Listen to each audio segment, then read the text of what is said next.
এখনও কলেজের বাইরেই দাঁড়িয়ে আছি। কেউ আমাকে ভিতরে ঢুকতে দিচ্ছে না। দারুণ মামাকে অনেকবার বলা হলেও সে আমাকে কিছুতেই ভিতরে ঢুকতে দিবে না। এমন সময় আমার সামনে দিয়ে আমার ফুফাতো বোন যাচ্ছে তার বান্ধবীদের সাথে। তার মানে আপু এ কলেজে পড়ে। আগে তো জানতাম না। কোনো কিছু না ভেবেই আপুকে ডাক দিলাম।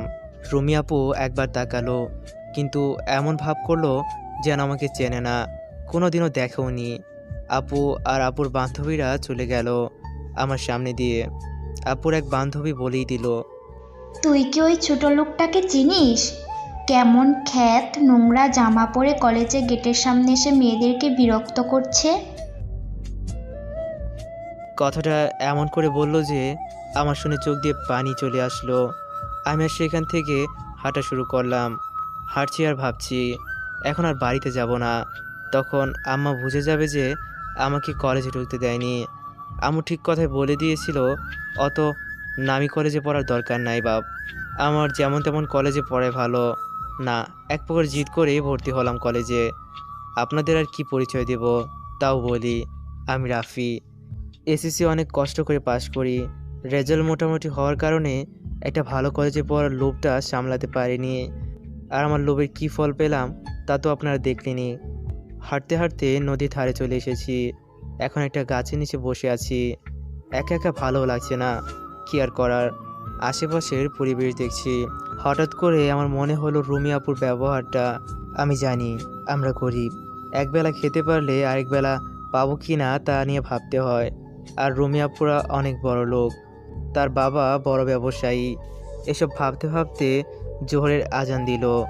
আমি আর কিছু না ভেবেই সেখান থেকে চলে আসলাম বাড়িতে। বাড়িতে আসার পর, কি রে, তোর কলেজ কেমন হলো? বাবা, তোর সমস্যা হলে তুই অন্য কলেজে পড়। না মা, কলেজটা অনেক ভালো।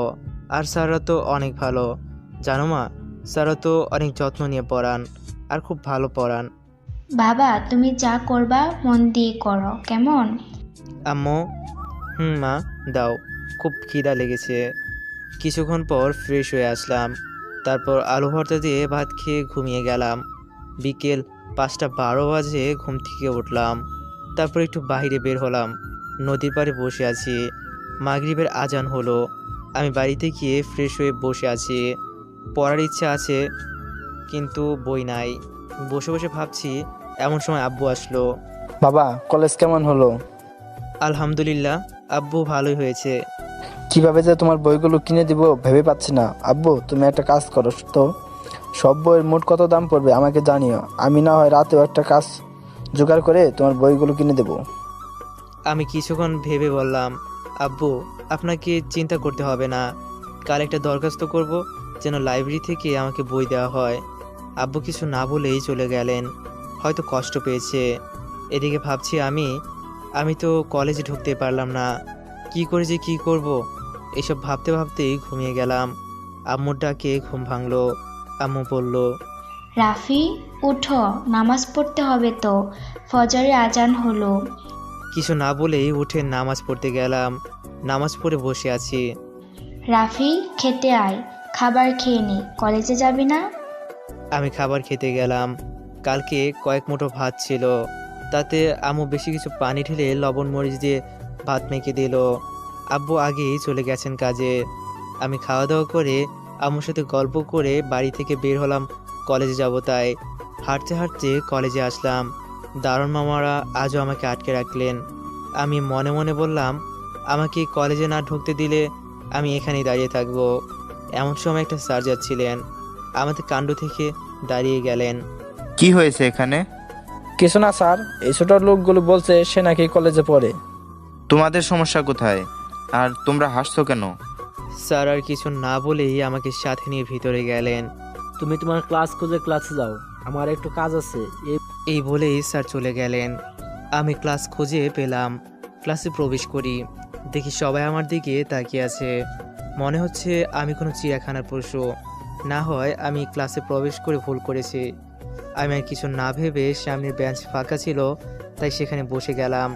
সবাই অবাক হয়ে আমার দিকে তাকিয়ে আছে, আর আমি তাকিয়ে আছি ঘড়ির দিকে। ঠিক 8 মিনিট পর একদল ছেলে ঢুকলো। সেটা দেখে ক্লাসে যারা ছিল সবাই দাঁড়িয়ে গেল। এটা দেখে আমিও দাঁড়িয়ে গেলাম। একটা ভদ্র ছেলে আমার সামনে এসে দাঁড়ালো। দেখে বোঝা যাচ্ছে অনেক বড় লোক, অনেক ধনী ফ্যামিলির ছেলে। আমি কিছু না ভেবেই তাকে সালাম দিলাম। আসসালামু আলাইকুম ভাইয়া। আমাকে একটা চর মেরে বলল, এই কুত্তার বাচ্চা, ছোট লোক, তুই কে আর তুই এখানে বসলি কেন? জানিস না আমি এখানে বসি? ছোট লোকের বাচ্চা, আমার জায়গাটা তো নষ্ট করলি। তুই আর এখানে আসলি কিভাবে? না থাক, তোকে বলতে হবে না, তুই যা এখান থেকে। আমি কোনো কিছু না বলে গালে হাত দিয়ে ওখান থেকে চলে আসছিলাম। তখন ছেলেটা, ছোট লোকের বাচ্চা কালু, আমার সামনে যেন তোকে না দেখি, তাহলে কিন্তু তোকে আমি খুনি করে ফেলবো, বলে দিলাম। আমি কিছু না বলেই শুধু মাথা নাড়লাম। তারপর শেষের একটা বেঞ্চে গিয়ে বসতে লাগলাম। তখন একটা মেয়ে আমার দিকে তাকিয়ে আছে। আপনি কিছু বলবেন? তারপর আরও একটু কথা বলল। আমি শুধু শুনে যাচ্ছি, একটা কথা বলতে পারলাম না। এমন সময় স্যার আসলেন। সবাই সবার জায়গায় বসে, আমি দাঁড়িয়ে আছি। স্যার আমাকে দেখে বলল, এই ছেলে, এদিকে আয়। আমি স্যারের কাছে গেলাম। তুই এখানে কেন? আর তোকে এখানে কে ঢুকতে দিল? ভিক্ষা করার জন্য কলেজেও চলে এসেছিস? ছোট লোক একটা, যা এই ক্লাস থেকে বের হ। স্যার আমাকে ক্লাস থেকে বের করে দিলেন। আমি বাইরে বের হয়ে দরজায় দাঁড়িয়ে আছি। স্যারের ক্লাসটা করছিলাম। এমন সময় প্রিন্সিপাল আমাদের ক্লাসের সামনে আসলেন আর আমাকে বললেন, প্রিন্সিপাল স্যার আমার কাছে এসে বললেন। বাবা তুমি বাইরে কেন? আমি স্যারকে দেখে অবাক। ইনি তাহলে আমাদের কলেজের প্রিন্সিপাল স্যার? আমি চুপ করে আছি। প্রিন্সিপাল স্যার বলল, চলো ক্লাসে। আমি স্যারের পিছে পিছে গেলাম। স্যার আমাকে বসতে বলে, কিছু কথা বলে চলে গেলেন। আমি বসে আছি শিশুর ওই মেয়েটার পাশে, কারণ কোনো বেঞ্চ ফাঁকা নাই। প্রিন্সিপাল স্যার যাওয়ার পর মেয়েটা দাঁড়িয়ে।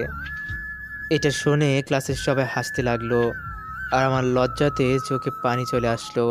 আমি দাঁড়িয়ে দাঁড়িয়ে সেই দিন সব ক্লাস করে যাচ্ছি আর সব স্যারগুলোর মুখে একই কথা, ছোট লোক আর কালো। সেই দিন ক্লাস করে বের হচ্ছি, এমন সময় প্রিন্সিপাল স্যারের সাথে আমার দেখা। আমি স্যারকে আমার সব সমস্যার কথা বললাম। স্যার মনে হয় আমার উপর একটু মায়া হলো, তাই স্যার নিজেই বললেন। আমি স্যারের পিছু পিছু গেলাম একটা লাইব্রেরিতে। স্যার আমাকে বইগুলো দিলেন। আমি অনেক খুশি, তাই বইগুলো নিয়ে তাড়াতাড়ি করে বাইরে যাচ্ছিলাম। এমন সময় কিছু একটার সাথে ধাক্কা খেলাম। তাকিয়ে দেখি রুমি আপু পড়ে আছে।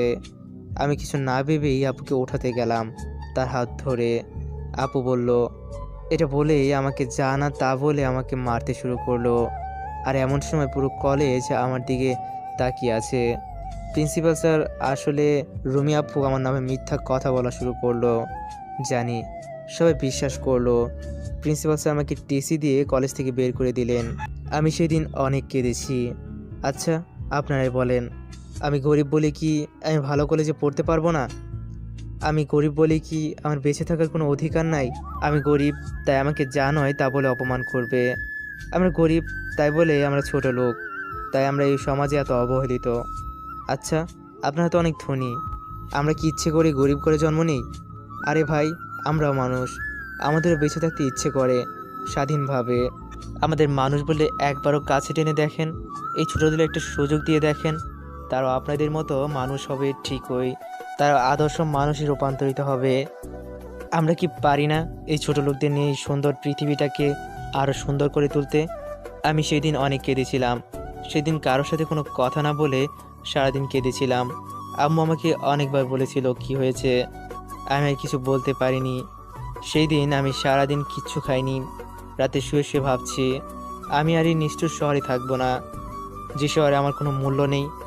কুত্তার মতো ব্যবহার করে সবাই, আজ রাতেই চলে যাব ভেবে সব কিছু ছেড়ে কাউকে কিছু জানাবো না। এমন সময় আব্বু আম্মুর কথা মনে হলো। তাদের হাস্যোজ্জ্বল চেহারাটা আমার চোখের সামনে ভেসে উঠল। এসব ভাবতে ভাবতেই সকাল হয়ে গেছে। চারদিকে ফজরের আজান হচ্ছে। রাতের অন্ধকারটা কেটে যাচ্ছে। হয়তো আমার জীবনের অন্ধকারটা কেটে যেতে আমাকে অক্লান্ত পরিশ্রম করতে হবে, তবে হয়তো অন্ধকারটা কেটে যাবে। নামাজ পড়তে গেলাম। নামাজ পড়ে এসে বসে মন খারাপ করে বসে আছি। আম্মুর নামাজ এখনও শেষ হয়নি। আম্মুর নামাজ শেষ হলেই আমি আম্মুকে নিয়ে আমার রুমে যাই। আম্মু আমার দিকে তাকিয়ে আছে আর আমি তাকিয়ে থাকতেই কাঁদতে কাঁদতে বললেন। আম্মুর কান্না দেখে আমি আর নিজেকে সামলে রাখতে পারলাম না। নিজেকে কিছুটা সামলে নিয়ে আমি আম্মুকে সব খুলে বললাম। আরও বললাম, আম্মু, আমি আর এই নিষ্ঠুর শহরে অবহেলার পাত্র হয়ে থাকতে চাই না। আম্মু, তুমি আমাকে অনুমতি দাও, আমি ওই শহর থেকে চলে যাব। আর তোমাদের আমাকে নিয়ে চিন্তা করতে হবে না, আমি নিজে কাজ করে নিজের খরচ চালাতে পারবো। এই কথা শুনে আম্মু কোনো কথা না বলেই রুম থেকে বেরিয়ে গেলেন। আমি একাই বসে আছি। এমন সময় আব্বু আম্মু দুজনে আসলেন। আব্বু আমার দিকে তাকিয়ে আছেন আর আমি নিচের দিকে তাকিয়ে। আব্বু আমাকে অবাক করে দিয়ে আমাকে জড়িয়ে ধরে কাঁদতে লাগলেন আর বললেন, এত কিছু হয়ে গেছে, আগে বলনি কেন? আমি মাথা নেড়ে হ্যাঁ বললাম। তারপর আব্বুর ফোনটা বের করে কাকে যেন ফোন দিলেন। বেশি কিছুক্ষণ কথা বলার পর আমাকে বললেন, কাল তুমি ঢাকা যাচ্ছ তোমার ছোট চাচার বাড়িতে, সকাল 7টায় বাস, মনে থাকে যেন। এটা বলেই আব্বু চলে গেলেন। আম্মু তখনও আমার কাছেই ছিলেন। আমি আম্মুকে বলতে লাগলাম, আম্মু, আমার ছোট চাচা আছে। আর আমি জানতাম না আমার চাচা কেমন মানুষ, যে তার বড় ভাই ভাবিকে, এমনকি আমার সাথেও কোনোদিন দেখাও করেনি, কথাও বলেনি। তোর চাচার কোনো দোষ নাই বাবা। আমরা কোথায় আছি তোমার চাচা জানেন না, আমরা কেউ তাদের কিছু বলিনি। আমি অবাক হয়ে আম্মুকে বললাম, কেন আম্মু? আম্মু কিছুক্ষণ চুপ থাকার পর আম্মু বলতে শুরু করলেন, তোর আব্বু আর আমি একই কলেজে একই ডিপার্টমেন্টে পড়তাম। তোর আব্বু আমাকে অনেক পছন্দ করতেন। আমাকে অনেকবার বলার পরেও আমি রাজি হইনি। তিনি আমার উপর জোর করা শুরু করলেন। তোর দাদুভাই ছিলেন একজন প্রভাবশালী লোক। কোনো না কোনোভাবে আমার আর তোর বাবার কথা জানতে পারে। তোর নানু ভাইকে আমাকে অনেক অপমান করেন। তারপর থেকে আমার কলেজে যাওয়া বন্ধ হয়ে যায়। আমার খোঁজে তোর আব্বু বেশ কয়েকবার আমাদের বাড়িতে এসেছিলেন। একদিন আমার বাবা খুব অসুস্থ হয়ে যান। আমরা অনেক গরিব ছিলাম, তাই চিকিৎসা ব্যবস্থা করতে পারিনি, যার ফলে আমার বাবা মারা যান। আর আমার কেউ ছিল না। তার বাবা যে কিভাবে জানতে পেরেছিল আমার বাবা মারা গেছেন, সাথে সাথে তিনি বাবার দাফনের সাথে আমারও দায়িত্ব নেন। দাফন কাজ শেষ করে তোর আব্বু আমাকে নিয়ে কাজী অফিসে যান। কাজী অফিসের সামনে যেয়ে তোর বাবা দুইজন বন্ধুকে কল দিলে তারাও চলে আসেন। আমাদের বিয়ের কাজটা শেষ হলে তোর আব্বু আমাকে নিয়ে তোর দাদুর কাছে যান। আমাকে দেখে তোর দাদু এতটাই রেগে যান যে আমাদের মেনে নেওয়া তো দূরের কথা, তোর আব্বুকে ত্যায্য করে দিলেন, তার সাথে সকল সম্পত্তি থেকেও। সেই দিন তোর আব্বু অনেক কেঁদেছিল। জানিস বাবা, তোর আব্বুকে আমি সেই দিন আর আজকে কাঁদতে দেখলাম। এর আগে কোনো দিনও দেখিনি। যতই কষ্ট পান না কেন, হাসি মুখেই সব সামলিয়েছেন। আম্মু কথাগুলো কেঁদে কেঁদে বললেন, তোর আব্বু আমাকে নিয়ে ঢাকা ছেড়ে রাজশাহী চলে আসেন, আর তাদের সাথে কোনো যোগাযোগ করার চেষ্টাও করেননি। আমার মনটা খুব খারাপ। এমন সময় বন্ধু নাফিজের ফোন রিসিভ করা মাত্রই নাফিজ বলল, কোথায় রে? একটু দেখা কর, কাজ আছে। আমি আর কিছু না বলে দেখা করতে গেলাম। নাসিব আমার ভাইয়ের থেকেও বড় কেউ যদি থাকে তাহলে সেটা নাসিব নিজেই। আমাকে দেখে নাসিব বোঝা যায় আমার মন খারাপ, তাই আমাকে নিয়ে নদীর পাড়ে নিয়ে গেল। আমি আর নাসিব অনেকক্ষণ বসে আছি, কেউ কোনো কথা বলছি না। দোস্ত, তোর কি হয়েছে বলতো? তোর মন খারাপ থাকলে আমারও মন খারাপ হয়ে যায়। আমি আর নাসিবের কাছে কোনো কথা না লুকিয়ে সব কিছু খুলে বললাম। কলেজে যা যা হয়েছে সব কিছু বললাম। নাসিব শুনে আমাকে অবাক করে দিয়ে জড়িয়ে ধরে কান্না করে দেয়, আর তার সাথে আমিও। আমাদের কথাগুলো হলো, জোহরের আজান হলো।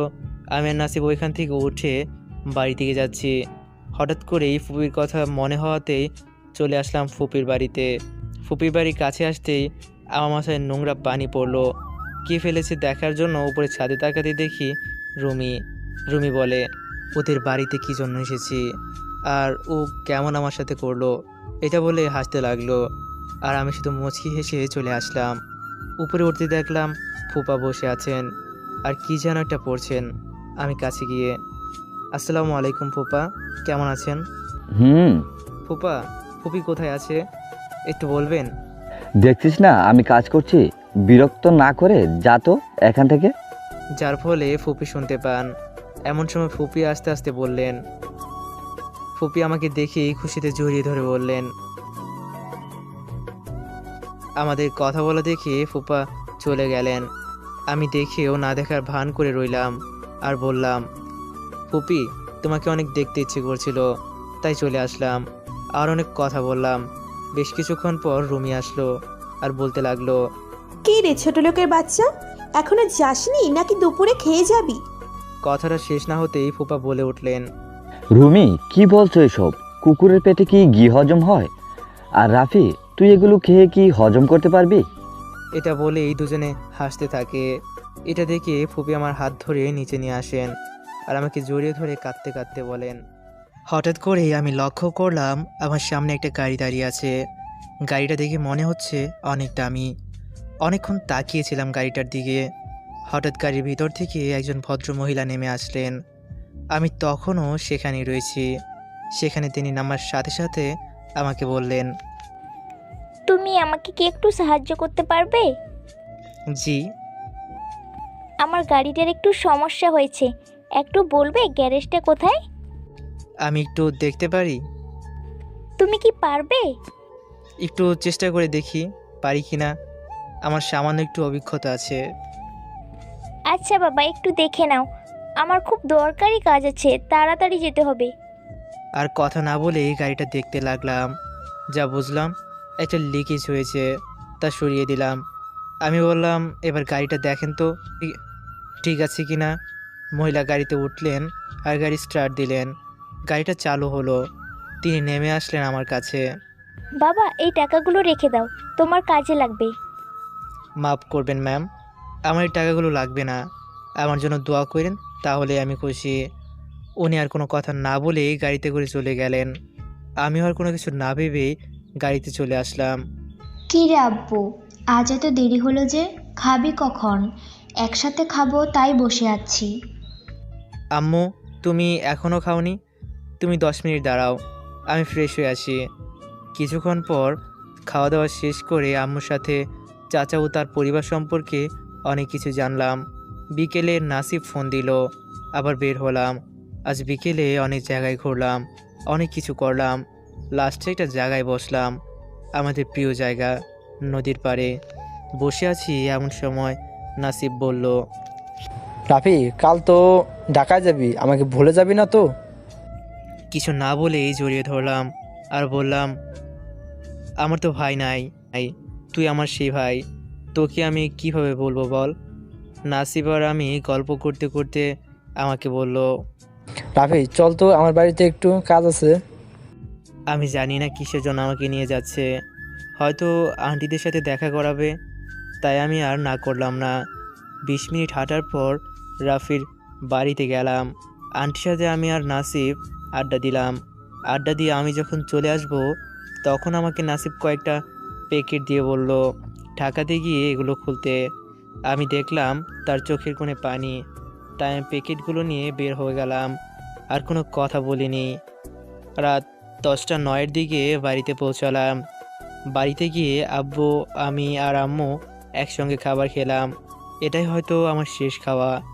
জানি না আর কবে আবার একসঙ্গে খেতে পারবো কি না। অনেক রাত হলো, সবাই ঘুমিয়ে গেছে, আমার আর ঘুম পাচ্ছে না। আমার প্রাণের শহর রংপুর ছেড়ে কাল চলে যেতে হবে।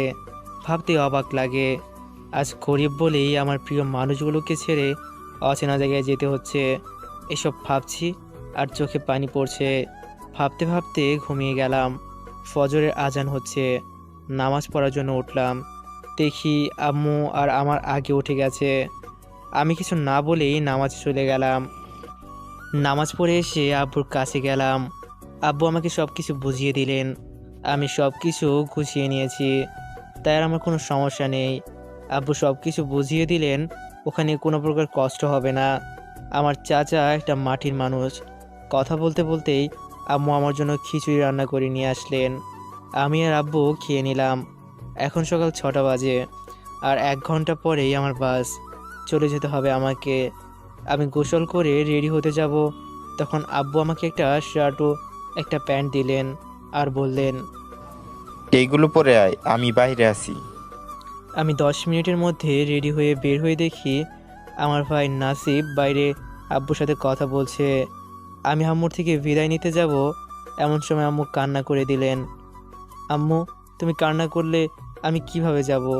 তুমি আমার জন্য দোয়া করো, আর আমার জন্য একদম চিন্তা করবে না। আমি তো প্রতিদিন তোমার সাথে ফোনে কথা বলবো। রাফি, দেরি হয়ে যাচ্ছে তো, আসো। জি আব্বু। আমি, আব্বু আর নাসিব বাস স্ট্যান্ডে আসলাম, আর 15 মিনিট পর আমাদের বাস ছাড়বে।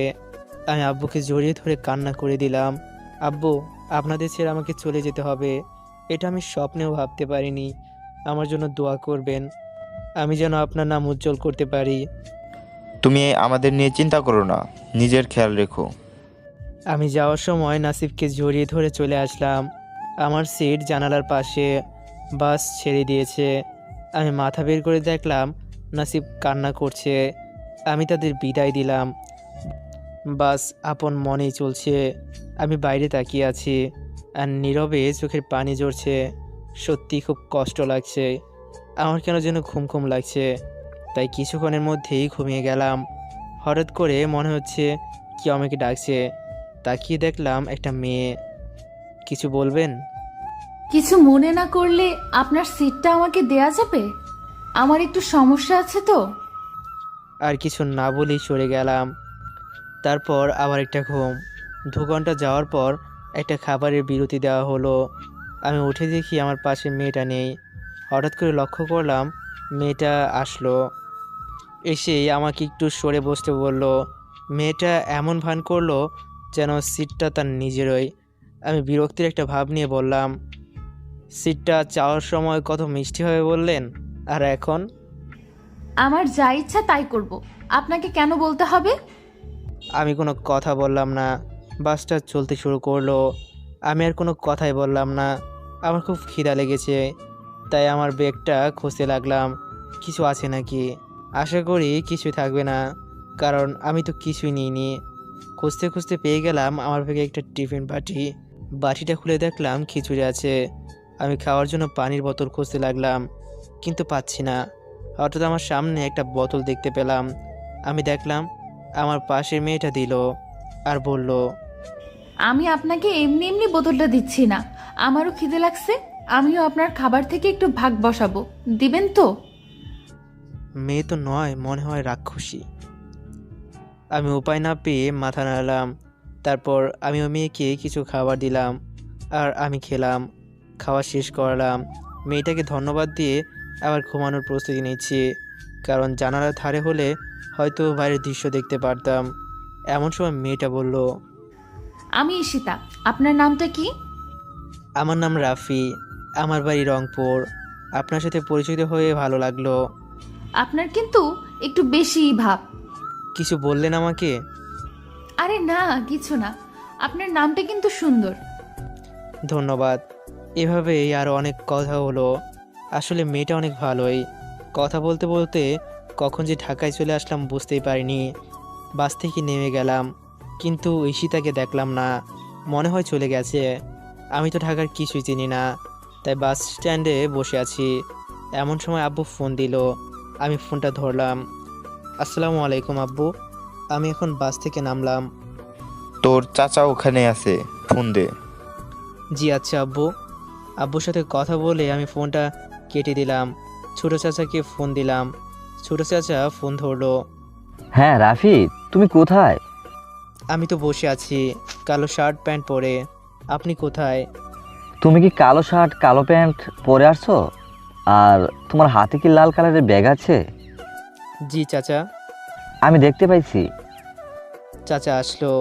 চাচা আমাকে দেখেই বলল, রাফি, তোমার আব্বু কেমন আছেন? ভাইজানকে কতদিন দেখিনি। ভাবি কেমন আছেন? জি ভালো আছেন। আপনি কেমন আছেন? আমি ভালোই আছি। তুমি কিন্তু তোমার আব্বুর মতনই হইছো। আমি আর চাচা এটা গাড়িতে উঠলাম। চাচার গাড়ি চলছে। আমি গাড়ি জানালা দিয়ে বাইরের দিকে তাকিয়ে আছি। কত বড় বড় দালান কোঠা, কত সুন্দর সুন্দর।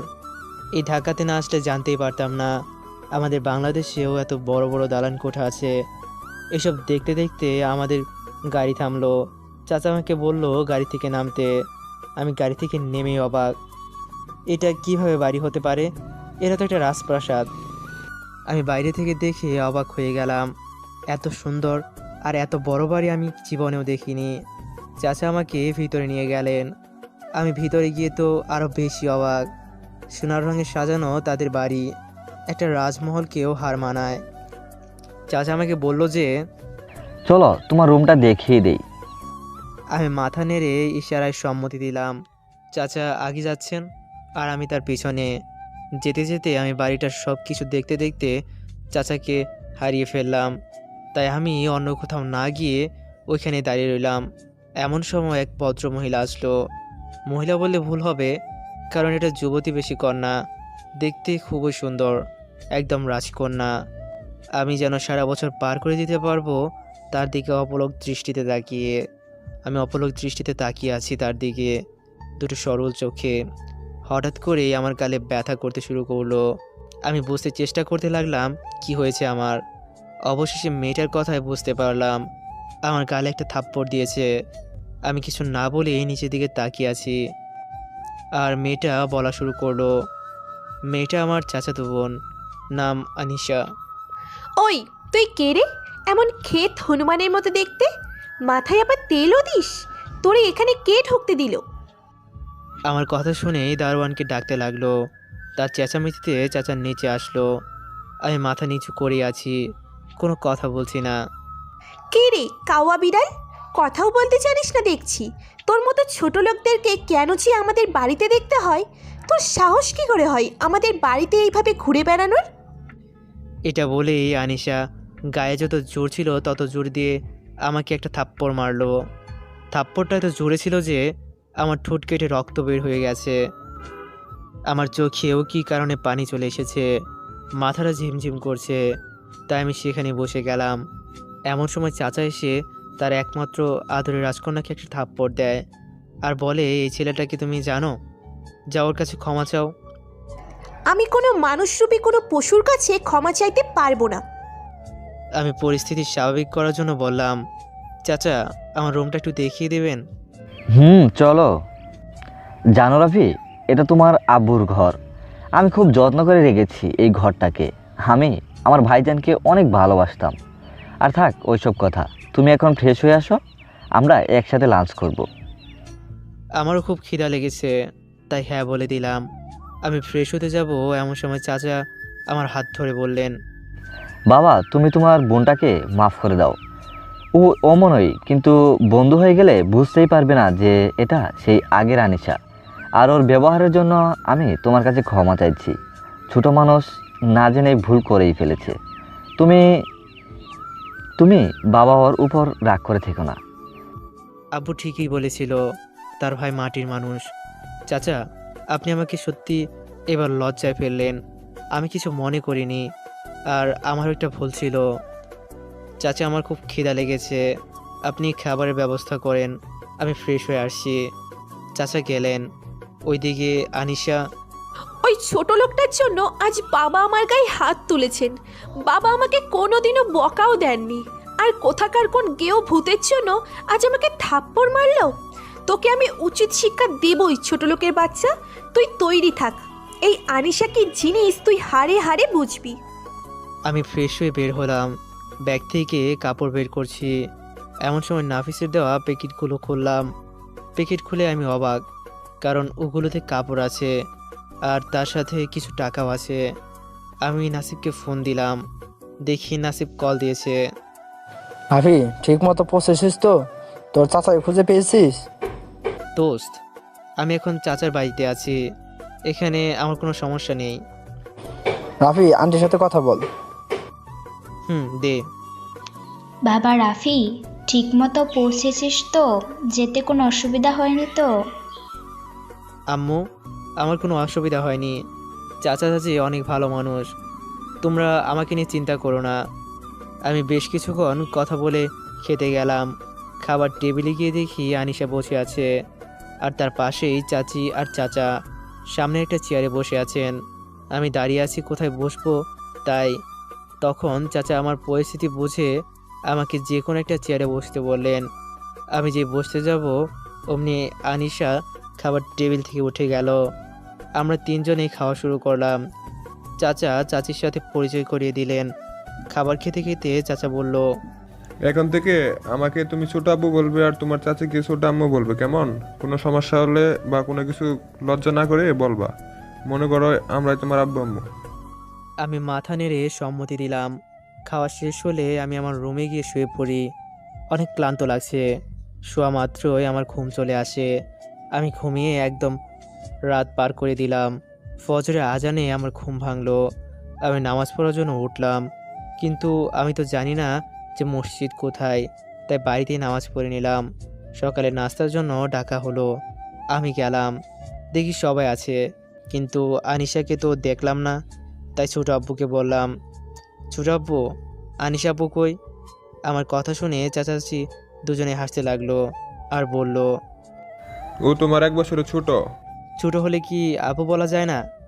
নাস্তা করে আমার রুমে আসলাম। আমার খারাপ লাগলো।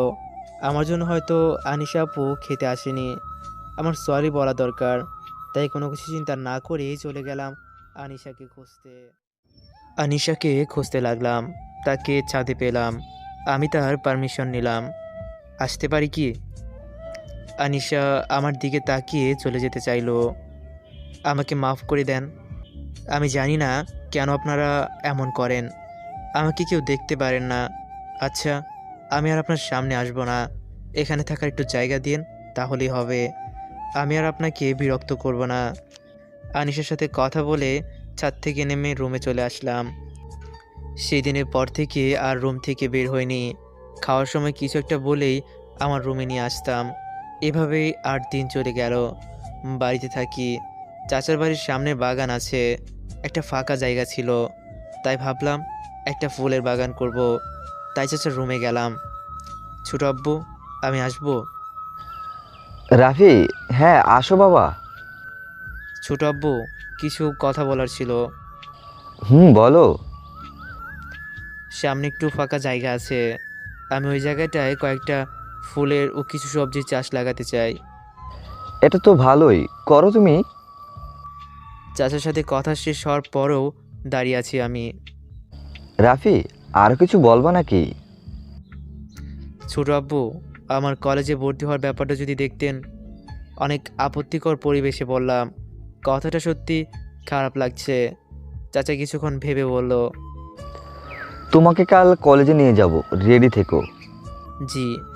আমি অনেকটা খুশি হয়ে তারপর আমি চাচার রুম থেকে বের হয়ে আসছিলাম, তখন দেখি আনিশা দাঁড়িয়ে আছে। আমি আনিশাকে দেখে মাথা নিচু করে চলে আসছিলাম। রাফি, তোমার সাথে আমার কথা আছে, ছাদে আসো।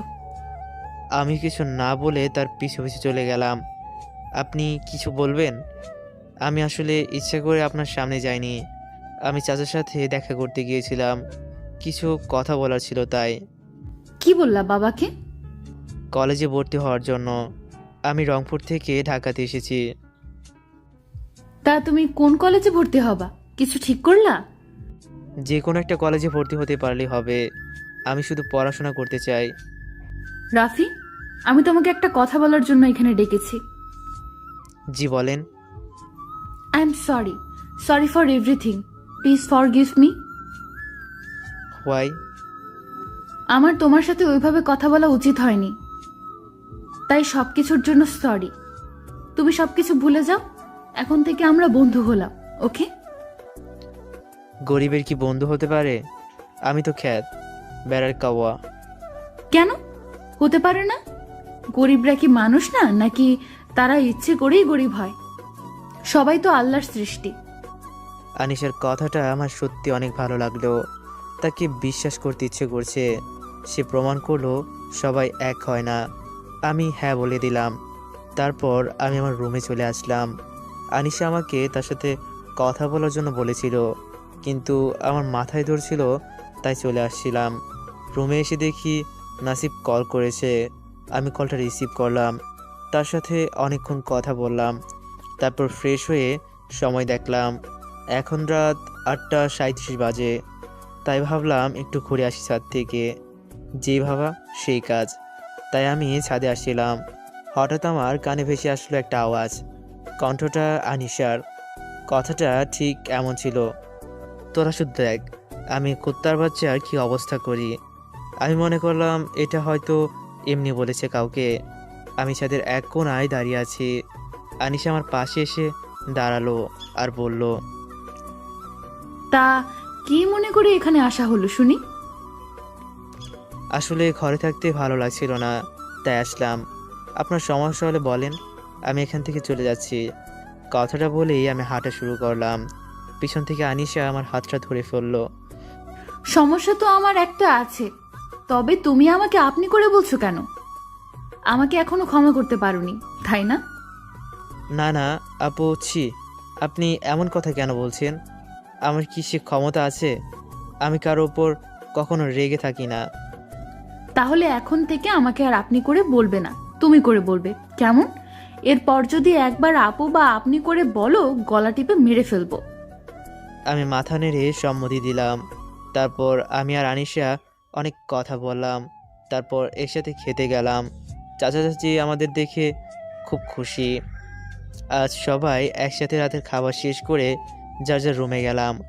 আমি রুমে এসে আব্বু আম্মুর সাথে কথা বলে ঘুমাতে যাব এমন সময় আনিশার কথাগুলো আমার মনে হতে লাগলো। সত্যি আনিশা অনেক ভালো, আর ভালো হবেই না কেন? আমার চাচা চাচি যে এত ভালো। ভাবতে ভাবতে কখন যে ঘুমিয়ে গেছি ঠিক মনে নেই। সকালে কারো ডাকে ঘুম ভাঙলো।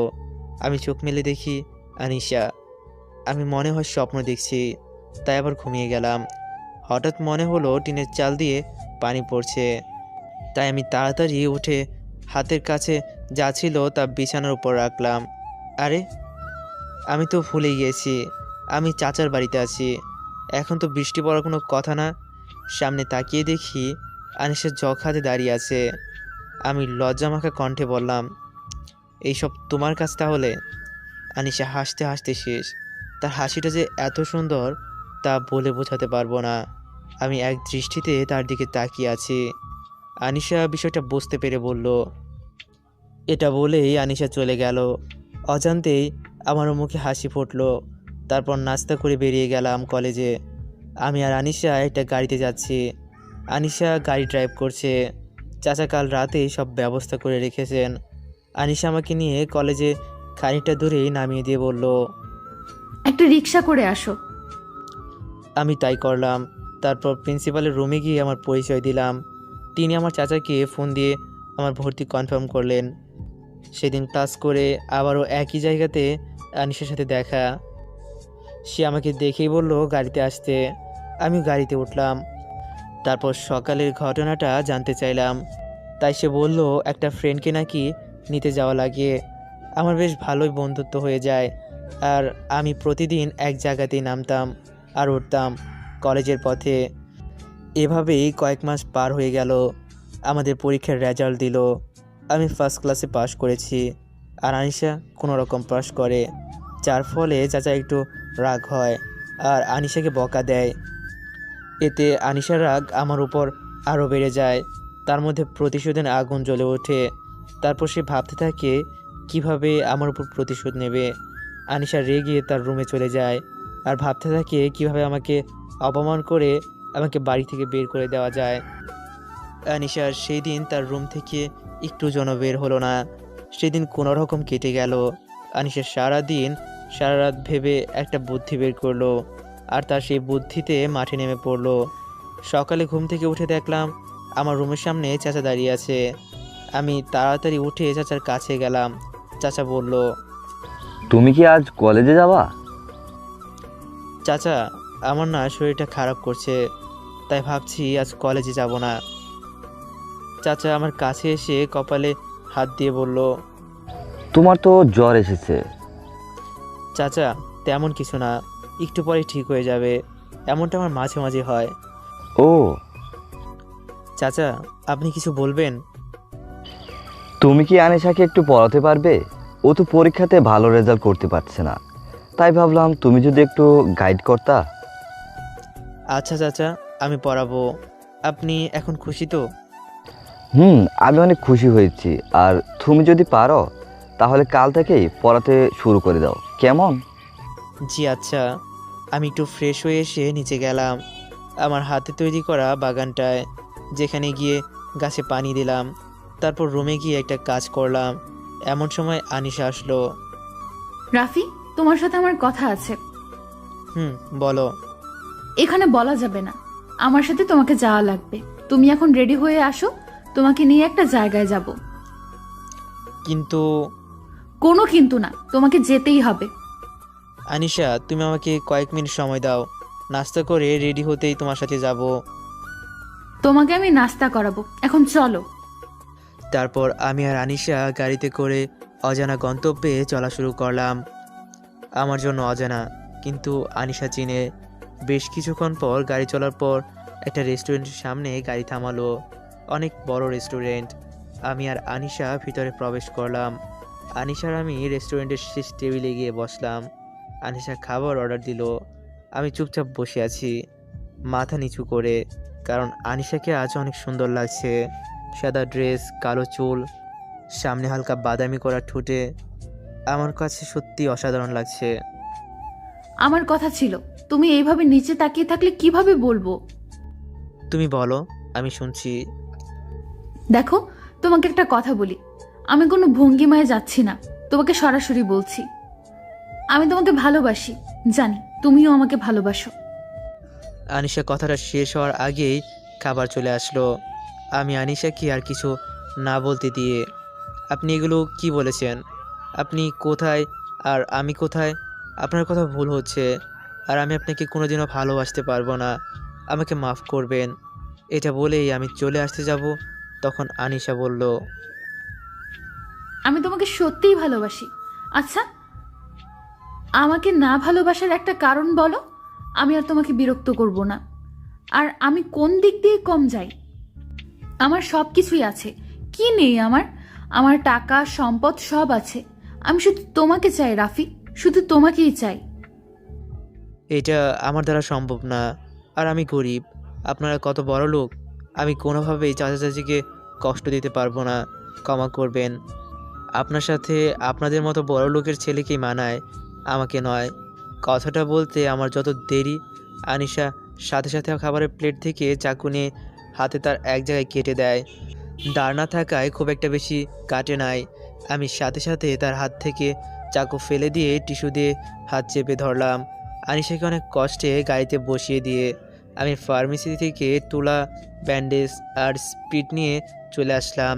তার হাতে এগুলো দিয়ে তাকে বোঝানোর চেষ্টা করলাম, কিন্তু সে কিছুতেই বুঝতে যাচ্ছে না, শুধু কান্না করে যাচ্ছে আর একটা কথাই বলতে থাকছে। আমাকে ভালোবাসতেই হবে। আমি কোনো উপায় না পেয়ে বললাম, আমার কিছুদিন সময় দেওয়া লাগবে।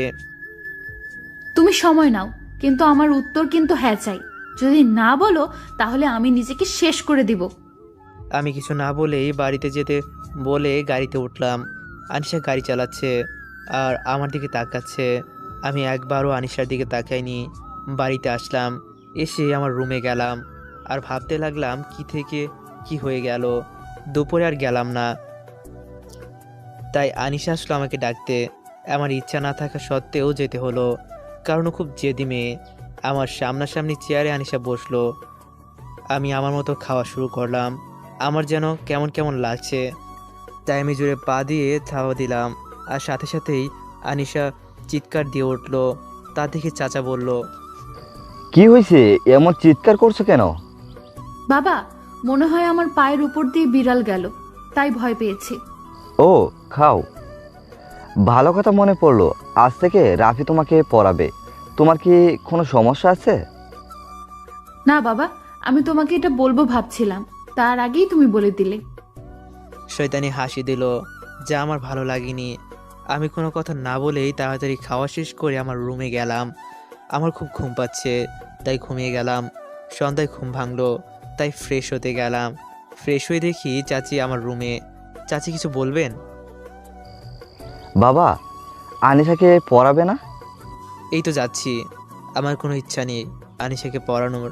আমি রুমে ঢোকার আগে দরজা নক করলাম। ভেতরে আসো।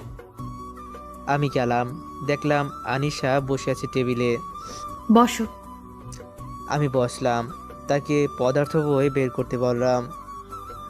আমি বায়োলজি পড়বো না, তাই আমি প্র্যাকটিক্যালও করব না। তাহলে কি পড়বা? রাফি, আজ আমি তোমাকে শেখাবো। বলেই আনিশা আমাকে কিস করতে লাগলো। আমি তাকে ধাক্কা দিয়ে ওখান থেকে বের হয়ে গেলাম। বের হতেই চাচি আমাকে বলল, এত তাড়াতাড়ি পড়া শেষ? আজ শুধু পড়া দিলাম, কাল থেকে ভালো করে পড়াবো। এটা বলেই চলে আসলাম। আমার নিজেরই খারাপ লাগছে, কেন যে রংপুর ছেড়ে আসলাম ভাবতে ভাবতে ঘুমিয়ে গেলাম।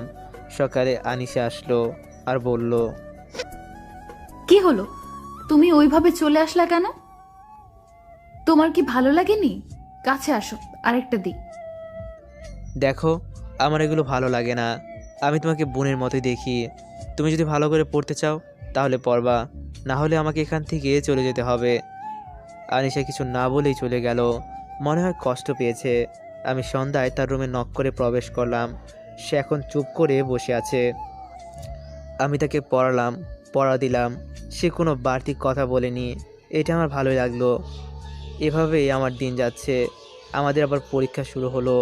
এই কয়েকদিন পর আমিও আনিশাকে মনে মনে ভালোবেসে ফেলেছি। পরীক্ষার সময় আমি আর আনিশা একসাথে পড়তাম। এভাবেই আমি ওকে পড়াতাম। আমাদের দিনকাল ভালোই চলছিল। পরীক্ষা শেষ হলো। আমি আর আনিশা বসে আছি ছাদে, গল্প করছি। এমন সময় আনিশার ফোনে একটা কল আসে, তাই সে চলে যায়। আমি ছাদ থেকে কিছুক্ষণ পরে নেমে যাই। রাতে শুয়ে শুয়ে ভাবছি কাল আনিশাকে মনের কথা খুলে বলবো। এভাবে বুকে চেপে আর রাখতে পারছি না। তার পরের দিন আমি আনিশাকে আমার মনের কথা বলতে তার রুমে যাই। সে আমাকে দেখে অবাক হয়, কারণ আমি শুধু পড়ানোর সময় তার রুমে যেতাম। কিছু বলবে? হুম, বলে ফেলো। আমি তোমার সাথে মিশতে মিশতে কখন যে তোমাকে মনে মনে ভাবতে শুরু করেছি জানি না। হয়তো আমি তোমাকে ভালোবেসে ফেলেছি আনিশা। আমি তাকে আমার মনের কথাগুলো বললাম। আমার কথাগুলো শুনে আনিশা হা হা করে হেসে উঠল। আমি কিছু বোঝার আগেই দরজাটা লক করে দিল। আমার কাছে এসে বলতে লাগলো, আমি এই দিনটার জন্যই অপেক্ষায় ছিলাম, কি করে তোকে আমার জালে ফাঁসানো যায়। এটা বলেই আনিশা আবার হাসতে শুরু করে। আমি কিছু বোঝার আগেই দরজাটা লক করে দিল। আমার কাছে এসে বলতে লাগলো বলে আনিশা আবার হাসতে শুরু করে। আমি কিছুটা ঘাবড়ে যাই। আনিশা কি বলছে এসব? তার মানে কি মিথ্যে মায়া, মিথ্যে ভালোবাসায় পড়েছি আমি? এসব ভাবতে ভাবতে আনিশা আমার কাছে চলে আসে, একেবারে কাছে এসেই তার হাত আমার গালে রাখে। মনে করেছিলাম আমার সাথে মজা করে ওসব বলছিল। আমি তাই গাল ফুলিয়ে হাসতে যাব, এমন সময় আনিশা তার নাক দিয়ে আমার গালে আঁচড় দিল। কি ব্যথা, বলে বোঝাতে পারবো না। আমি আনিশার হাত ধরে নিলাম শক্ত করে। তারপর বললাম, আনিশা, তুমি এমন কেন করছো? তুমি তো আমাকে ভালোবাসো, তাহলে কেন এমন অদ্ভুত ব্যবহার করছো আমার সাথে? কথাটা বলার সাথে সাথে আনিশা বলতে শুরু করলো, ভালোবাসা? তোর মতো ছোট লোককে ভালোবাসা চায়? তোরা তো কুকুর। কুকুরকে একদিন খাবার দিলে তারা মালিকের গোলাম হয়ে যায়, আর তুই আমার গোলাম। না না, তোকে গোলাম বানালে তো আমারই ক্ষতি, কারণ তোকে আমি এই বাড়িতে আর থাকতে দেব না। কিন্তু কেন? আমার কি কোনো দোষ হয়েছে? আমি কি কোনো খারাপ কাজ করেছি? আমি অন্যায় করে থাকলে আমাকে শাস্তি দিন। আপনার কাছে হাত জোর করছি, আমাকে বাড়ি থেকে বের করে দিয়েন না। দরকার হলে আমি বাড়ি যে কোনো এক কুকুরের মতো পড়ে থাকবো, তাও আমাকে এভাবে তাড়িয়ে দিয়েন না। আমার আর কোথাও যাওয়ার জায়গা নেই। তো আমি কি করব? আমাকে তুই কি করতে বলিস? আমার কথার উপর কথা বলিস? তোর তো সাহস অনেক হয়ে গেছে দেখছি। বলেই আনিশা কি যেন খুঁজতে লাগলো। আমি তাকিয়ে দেখি চাবুক। তারপর আনিশা কোনো কথা না বলে আমাকে চাবুক দিয়ে মারতে লাগলো। আমি না পারছি সইতে, না পারছি চিৎকার করে কান্না করতে। চিৎকার যেন বাইরে না যায়, তাই আমি আমার হাত দিয়ে মুখ চেপে ধরে আছি। আমি ব্যথায় মাঝে মাঝে আটকে উঠছি, কিন্তু কিছু করতে পারছি না। আমার শরীর খুব ব্যথা করছে। কোনো রকম নিজেকে ধরে রেখেছি। আমার শরীর দিয়ে যে রক্ত বের হচ্ছে তা আমি বেশ বুঝতে পারলাম। না, আমি আর পারছি না। আনিশা, আমাকে এভাবে মেরো না, আমার খুব কষ্ট হচ্ছে। আমি তোমার কাছে ক্ষমা চাইছি। আমার ভালোবাসা কিন্তু মিথ্যে না, সত্যি সত্যি ভালোবেসেছি। তুমি আমাকে একবারই মেরে ফেলো। আনিশা কিছুটা শান্তি হলো, তারপর বলতে শুরু করলো, তোর মতো ছোট লোকের বাচ্চা আমার বাড়ির কুকুর হওয়ারও যোগ্য না। তুই কেমনে ভাবলি তোরে আমি ভালোবাসি? কুকুরের দল, বড় লোক দেখে লোভ সামলাতে পারে না। আমার চোখের সামনে আসলে তোকে যে আমি কি করব আমি নিজেই জানি না, তবে তোর ভালো কিছু হবে না এটা বলে দিলাম। তাহলে এতদিন কি শুধু ভালোবাসা নামে অভিনয় করে এসেছো? আরে যা তো, কানের কাছে ভ্যান ভ্যান এইসব শুনতে ভালো লাগছে না। আজ আমার অনেক ভালো লাগছে, আমি আমার প্রতিশোধ নিতে পারলাম। কথাটা বলার সাথে সাথেই কাকে যেন ফোন দিল। ফোন দিয়ে, হ্যাঁ বাবু, তুমি কোথায়? জানো বাবু, আজ অনেক খুশি আমি, তুমি এখনই চলে আসো, আমি ঠিকানা মেসেজ করে দিচ্ছি। আমার সামনে কথাগুলো বলল। আমি বুঝতে পারলাম তার মানে মনে হয় মনে মানুষকে এসব বলল। আমি আর কিছু না বলে আমার চোখে পানি লুকাতে পারলাম না, সরাসরি আমার রুমে এসে কাঁদতে লাগলাম। চোখের পানি শুকিয়ে গেল, আমার মনে আগুন এখনও জ্বলতে থাকলো। সারা রাত আমার ঘুম আসলো না। আজান হচ্ছে, নামাজ পড়তে যাব, অজু করে বের হয়ে দেখি আনিশার রুমে এখনও আলো জ্বলছে। তাই আমি দেখার জন্য দরজা নক দিলাম। কয়েকবার নক দেওয়ার পর দরজা খুললো, আর খোলার সাথে সাথেই আমার দুগালে দুটো চর মেরে বলল, কুত্তার বাচ্চা, এখানে কি? ছোট লোকের বাচ্চা, ভাগ এখান থেকে। শালা, তোর মতো লুচ্চা আমি একটাও দেখিনি। আমার চোখ দিয়ে পানি পড়ছে, চর মারার কারণে ঠোঁট কেটে গেছে। আনিশার কথায় তার মানে তাকে অনেক বেশি কষ্ট হচ্ছে। তাই আমি একটু মুচকি হাসি দিয়ে বললাম, রাতে তো ঘুমাওনি, এখন না হয় ঘুমালে শরীর খারাপ করবে। এটা বলে চলে আসলাম। চোখের পানি মুছতে মুছতে রুমে এসে নামাজ পড়ে দোয়াতে আনিশার ভালোর জন্য দোয়া করতে লাগলাম। চোখের পানি যেন থামছেই না। এভাবে চলতে থাকে আমার দিন। আনিশা আমাকে কষ্ট না দিলে তার দিন যেত না।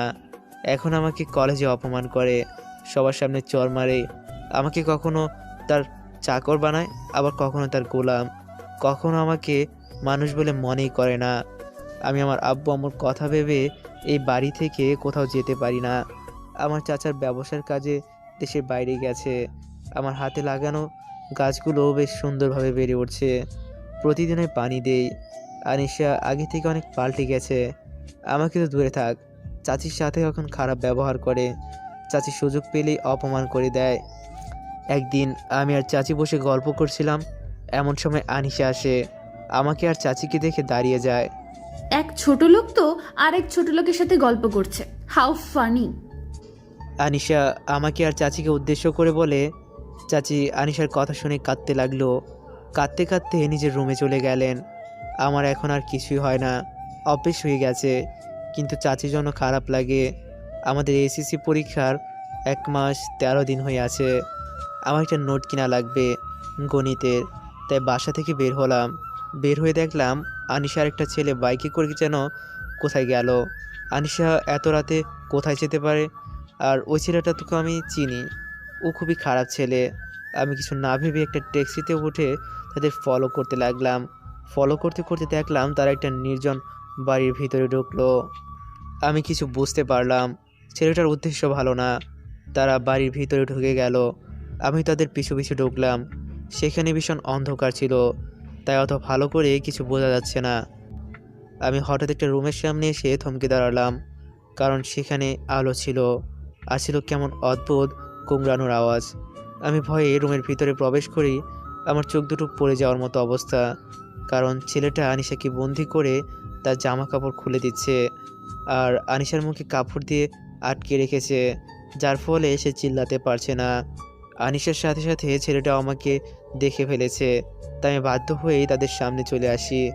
আর ছেলেটাকে আমি দেখেই বন্দুক বের করে নিল। আমি এখন কি করবো ভাবছি। ওহ, পেয়েছি। আমি ছেলেটাকে উদ্দেশ্য করে বললাম, তুমি কি শুধু আনিশাকে একাই ভোগ করবে? আমারও অনেক দিনের ইচ্ছা, আমাকে তোমার বন্ধু করে নাও, তোমারই ভালো হবে। ছেলেটা কিছু একটা ভাবছে। আনিশা আমার দিকে অবাক হয়ে তাকিয়ে আছে, হয়তো নিজের কানকে বিশ্বাস করতে পারছে না। তুই ঠিক বলেছিস, এই মেয়েটা তার জিনিস না, একে একা খেয়ে শেষ করা যাবে না। তোকে ভোগ দিব, কিন্তু আমার একটা শর্ত আছে। কি শর্ত? তাকে একটা থাপ্পড় মার, শালির কি তেজ, আর সব তেজ গুরু করে দেব। আমার খারাপ লাগলেও কিছু করতে পারছি না, তাই তার কথা একটা থাপ্পড় মারি। এতে আনিশাও কিছু করার নেই। আমি তাকে থাপ্পড় মেরে দিলাম। বিশ্বাস করেন, আমার অনেক কষ্ট হচ্ছে, মনে হচ্ছে আমার বুক ফেটে হার্ট বের হয়ে যাচ্ছে। আমি ছেলেটাকে বললাম, আমার এখন একটু মজা করি, আছে নাকি ওইসব?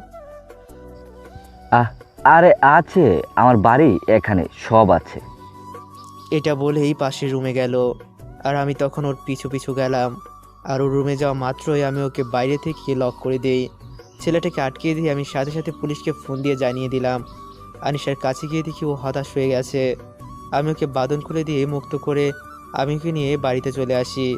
ওকে মনে হয় কিছু খাওয়ানো হয়েছে, যার কারণে ও কেমন যেন করছে। আমি আনিশাকে কোনো মতো বাড়িতে পৌঁছালাম। তারপর বাড়িতে গিয়ে দেখি চাচি বসে আছে। আনিশার এমন অবস্থা দেখে বলল। কি হয়েছে? তারপর আমি বললাম, আর আনিশা একটু বাইরে ঘুরতে গিয়েছিল, আর আনিশার একটু মাথা ঘুরছে। ওকে ওর রুমে রেখে শুয়ে দিয়ে চাচি আর আমি আমাদের রুমে গেলাম। সকালে কারো চিৎকারে আমার ঘুম ভেঙে গেল। তাকিয়ে দেখি আনিশা আর চাচি আমার রুমের সামনে। তাই আমি তাড়াতাড়ি উঠে গেলাম। দরজার কাছে যেতেই চাচি আমাকে ঠাস করে একটা চর বসিয়ে দিল। গালে অনেক ব্যথা করছে। আমি কিছু বুঝতে পারলাম না, তাই অবাক হয়ে তাদের দিকে চেয়ে আছি। একবার আনিশার দিকে চেয়ে আছি, আবার চাচির দিকে। এমন সময় চাচি আমার কলার ধরে বলতে লাগলো, তোকে আমি কত বিশ্বাস করে আমার এই বাড়িতে থাকতে দিলাম, আর তুই আমার বিশ্বাসের এমন মূল্য দিবি আমি ভাবিনি কোনোদিনও। তুই আমার সব বিশ্বাস নষ্ট করলি। তোকে কত ভালোবেসেছিলাম, তোকে কোনো দিনও আমার অন্য চোখে দেখিনি, আর তুই কি করলি? আমার মেয়ের সর্বনাশ করলি। আমি চাচির কথা শুনে আকাশ থেকে পড়লাম। উনি কি বলছে এগুলো? আমি আবার আনিশার সাথে কি করলাম? আনিশাকে তো অসম্মানের হাত থেকে আমি বাঁচালাম, তাহলে কি আনিশা আমাকে মিথ্যা অপবাদ দিয়ে বাড়ি থেকে বের করে দেওয়ার জন্য এসব করছে? চাচি আমাকে বাড়ি থেকে বের করে দিলেন। আমি কোথায় যাব? আমার তো কিছুই নেই। এই শহরের সব জায়গায় আমার অচেনা। আর আমার মনে হয় চাচি হয়তো এমনি আমার উপর রাগ করে আছে, তাই হয়তো এমনটা করেছে। রাগ কমে গেলে আবার আমাকে বাড়ির ভিতরে নেবে। তাই আমি বাড়ির গেটের সামনে দাঁড়িয়ে আছি। সকালেও নাস্তা হয়নি। আজ মনে হচ্ছে রোদের তাপে অন্য দিনের থেকে বেশি।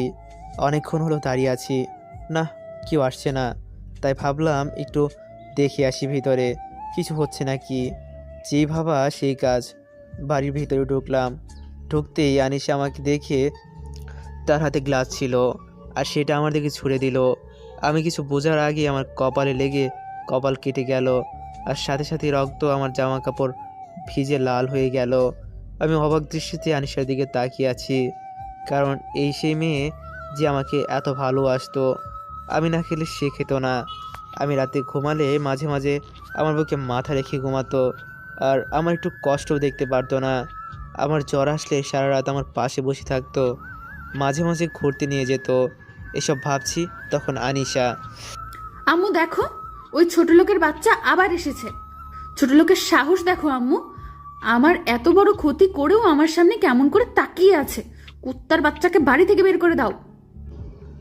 আনিশার কথা শুনে চাচি আসলো, আর আমার মনটা ভেঙে গেল। দয়া করে আমাদের তো এখন একা থাকতে দে। আমাদের তো যা সর্বনাশ করার করে দিয়েছিস, এখন আর আমাদের কষ্ট দিস না। তুই আমাদের চোখের সামনে থেকে যা।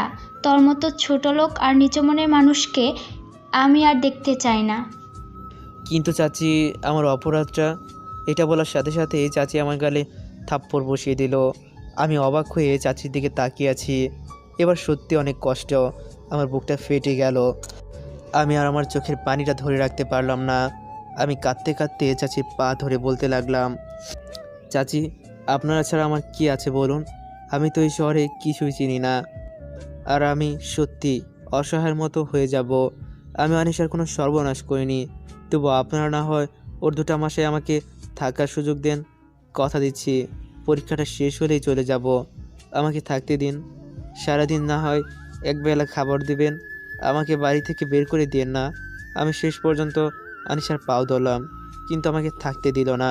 আর এদিকে আমাকে তাদের বাড়ি থেকে বের করে দিল একটা কুকুরের মতো। আরে ভাই, আমার কি দোষ জানেন? আমরা গরিব, আমরা ছোট লোক, আর একটা দোষ মানুষের ভালো করতে নেই। যদি করেন তাহলে তার ফল আপনাকেই পেতে হবে।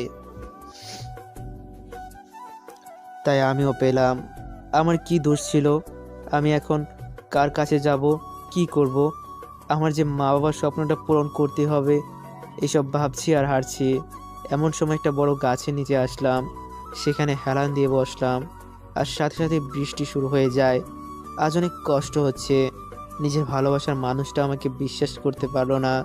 সেদিন খুব ভিজলাম, রাতে বৃষ্টি থামলো, কিন্তু আমার জ্বরটা থামলো না, কারণ সারাদিন না খেয়ে আছি। তার উপর আবার কপাল ফেটে গেছে। কোনো রকম সকাল হলো, পকেটে হাত দিয়ে দেখি মোবাইল নাই। তাই নিজের মান সম্মান বাদ দিয়ে মোবাইলটা আনতে গেলাম। আনিশার বাড়িতে গেলাম। আনিশার বাড়িতে গিয়ে দেখলাম দারোয়ান চাচা দাঁড়িয়ে আছে। আমাকে দেখে আমার কাছে আসলো। আমি চাচাকে সালাম দিয়ে আমার ফোনটা আনার জন্য বললাম। বেশ কিছুক্ষণ পর চাচা আসলো। আমি মোবাইল ফোনটা নিয়ে হাঁটা ধরলাম। চাচা ডাক দিল, বাবা দাঁড়াও বলে। আমি পিছনে তাকিয়ে দেখলাম চাচা নিজে আমার কাছে এসে আমাকে কিছু টাকা দিলেন। অনেক না করার পরেও জোর করে দিলেন। আমি টাকাগুলো নিয়ে চলে আসলাম। আমি টাকাটা নিয়ে কিছু কিনে খেলাম।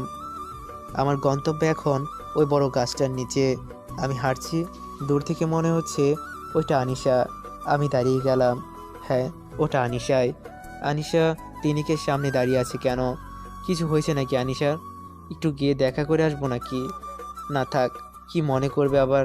কিন্তু আনিশা এখানে কি করছে? আনিশার সামনে একজন মহিলা দাঁড়ালো। তার মুখ দেখতে পারছি না, তাও মনে হলো ওটা চাচি হবে। চাচি আর আনিশা গাড়িতে উঠে বসে গেল। আমি কৌতূহলবশত ক্লিনিকের ভিতরে গেলাম। সেখানে একজন ডাক্তারকে পরিচিত লাগছে। কোথায় যেন দেখেছি, মনে পড়ছে না। হ্যাঁ, মনে পড়েছে, এটা তো আনিশাদের ফ্যামিলি ডাক্তার। আমার ভালোই হলো, আমি সহজে জানতে পারবো, আর ওনার সাথে আমার সম্পর্কটাও ভালো। আমি আর কোনো কিছু না ভেবেই চলে গেলাম ডাক্তার আঙ্কেলের কাছে।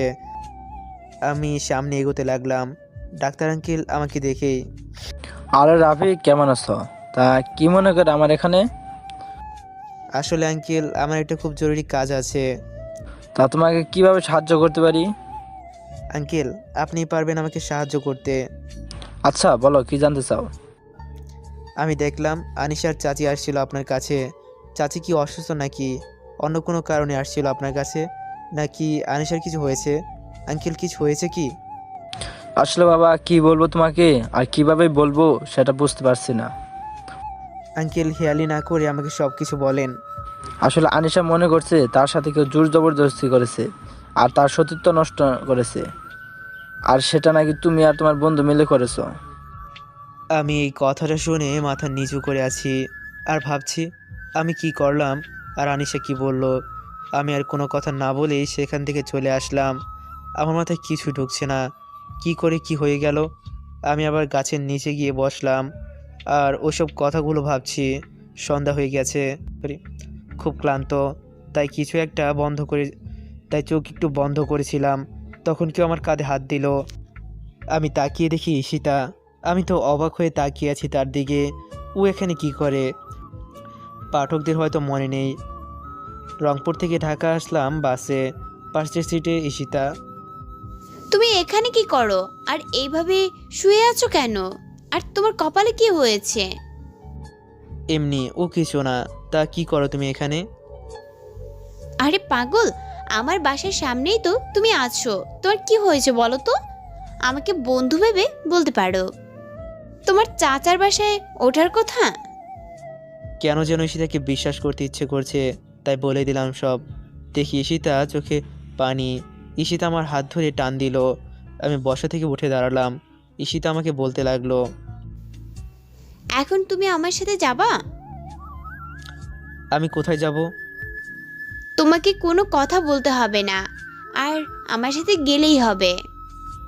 আমি সত্যি আর নতুন করে অপমানিত হব না, আমাকে মাফ করো। ঈশিতা আমাকে জোর করে নিয়ে গেল তার বাড়িতে। তার বাড়ির অবস্থা মোটামুটি, মধ্যবিত্ত পরিবার। সে আমাকে তার পরিবারের সাথে আমাকে পরিচয় করে দিল। তার পরিবারের লোকজন খুব ভালো। ঈশিতার কথায় আমাকে বাড়িতে থাকতে দিলেন।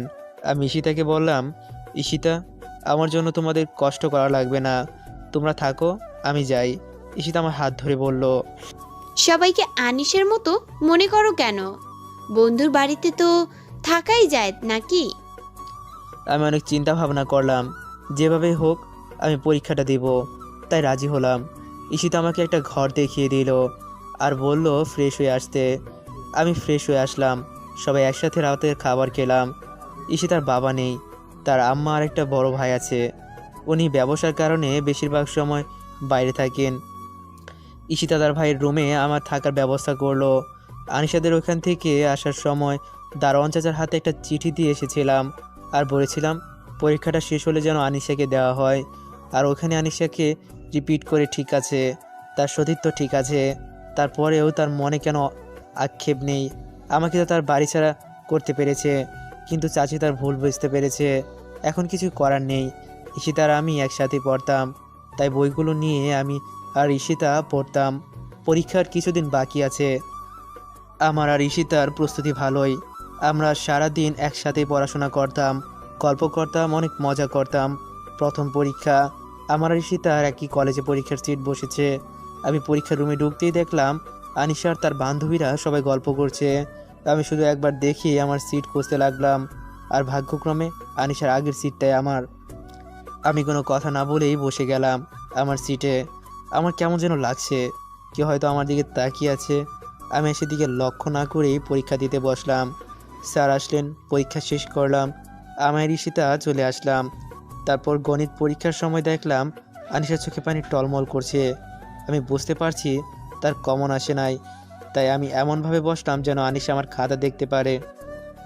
দেখি সে মাথা নিচু করে বসে আছে, তাই আমি হালকা করে মাথায় হাত দিলাম আর ইশারায় বললাম আমার খাতাটা দেখার জন্য। সে লেখা শুরু করলো, আমিও করলাম। এভাবে আমাদের পরীক্ষাটা শেষ হলো। আনিশা আমাকে অনেক ডেকেছিল, কিন্তু আমি না শোনার ভান করে চলে আসি। এভাবে আমাদের পরীক্ষা শেষ হয়। আমি বুঝতে পারি আনিশা আমার উপর দুর্বল হয়ে গেছে। আমার পরীক্ষা শেষ হওয়ায় ঈশিতাকে নিয়ে ঘুরতে যাব, কারণ কাল আমি রংপুর চলে যাব। আজ অনেক ঘুরলাম, অনেক এনজয় করলাম, মজা করলাম। আজকের দিনটা আমার সারা জীবন মনে থাকবে। কাল সকালে আমি ঈশিতাকে ও তার পরিবারকে বিদায় দিয়ে চলে আসলাম। ঈশিতার পরিবারের সাথে আমার খুব ভালো সম্পর্ক হয়ে গেছে। আমি বাড়িতে আসলাম, আম্মু দেখছি রান্না করছে। আম্মুকে সালাম করলাম।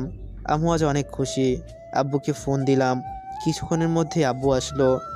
আমি ফ্রেশ হয়ে সবার সাথে খাওয়া দাওয়া শেষ করে অনেক গল্প করলাম। জার্নি করার আসার কারণে আব্বু আমাকে ঘুমাতে বলল। আমি রুমে গিয়ে ঘুমিয়ে পড়লাম। আমি আমার রুমে এসে ঘুমিয়ে গেলাম। ঘুম থেকে উঠে দেখলাম এখন সন্ধ্যা হয়ে গেছে। অনেক দিন পর এসেছি বাসায়, তাই একটা আরামের ঘুম দিলাম। ঘুম থেকে উঠে ফ্রেশ হয়ে নাসিবকে ফোন দিলাম, ওকে আমার বাড়িতে আসতে বললাম। কিছুক্ষণ পর নাসিব আসলো। আমি আর নাসিব চলে গেলাম আমার প্রিয় জায়গাটায়, নদীর পাড়ে। সেখানে বসে আড্ডা দিচ্ছি, এমন সময় ঈশিতার ফোন। বলো। তোমাকে না বলেছিলাম বাসায় পৌঁছে আমাকে একটা কল করতে, করনি কেন? অনেক দিন পর বাড়িতে আসলাম, খুশিতে ফোন দিতে ভুলে গিয়েছিলাম, সরি।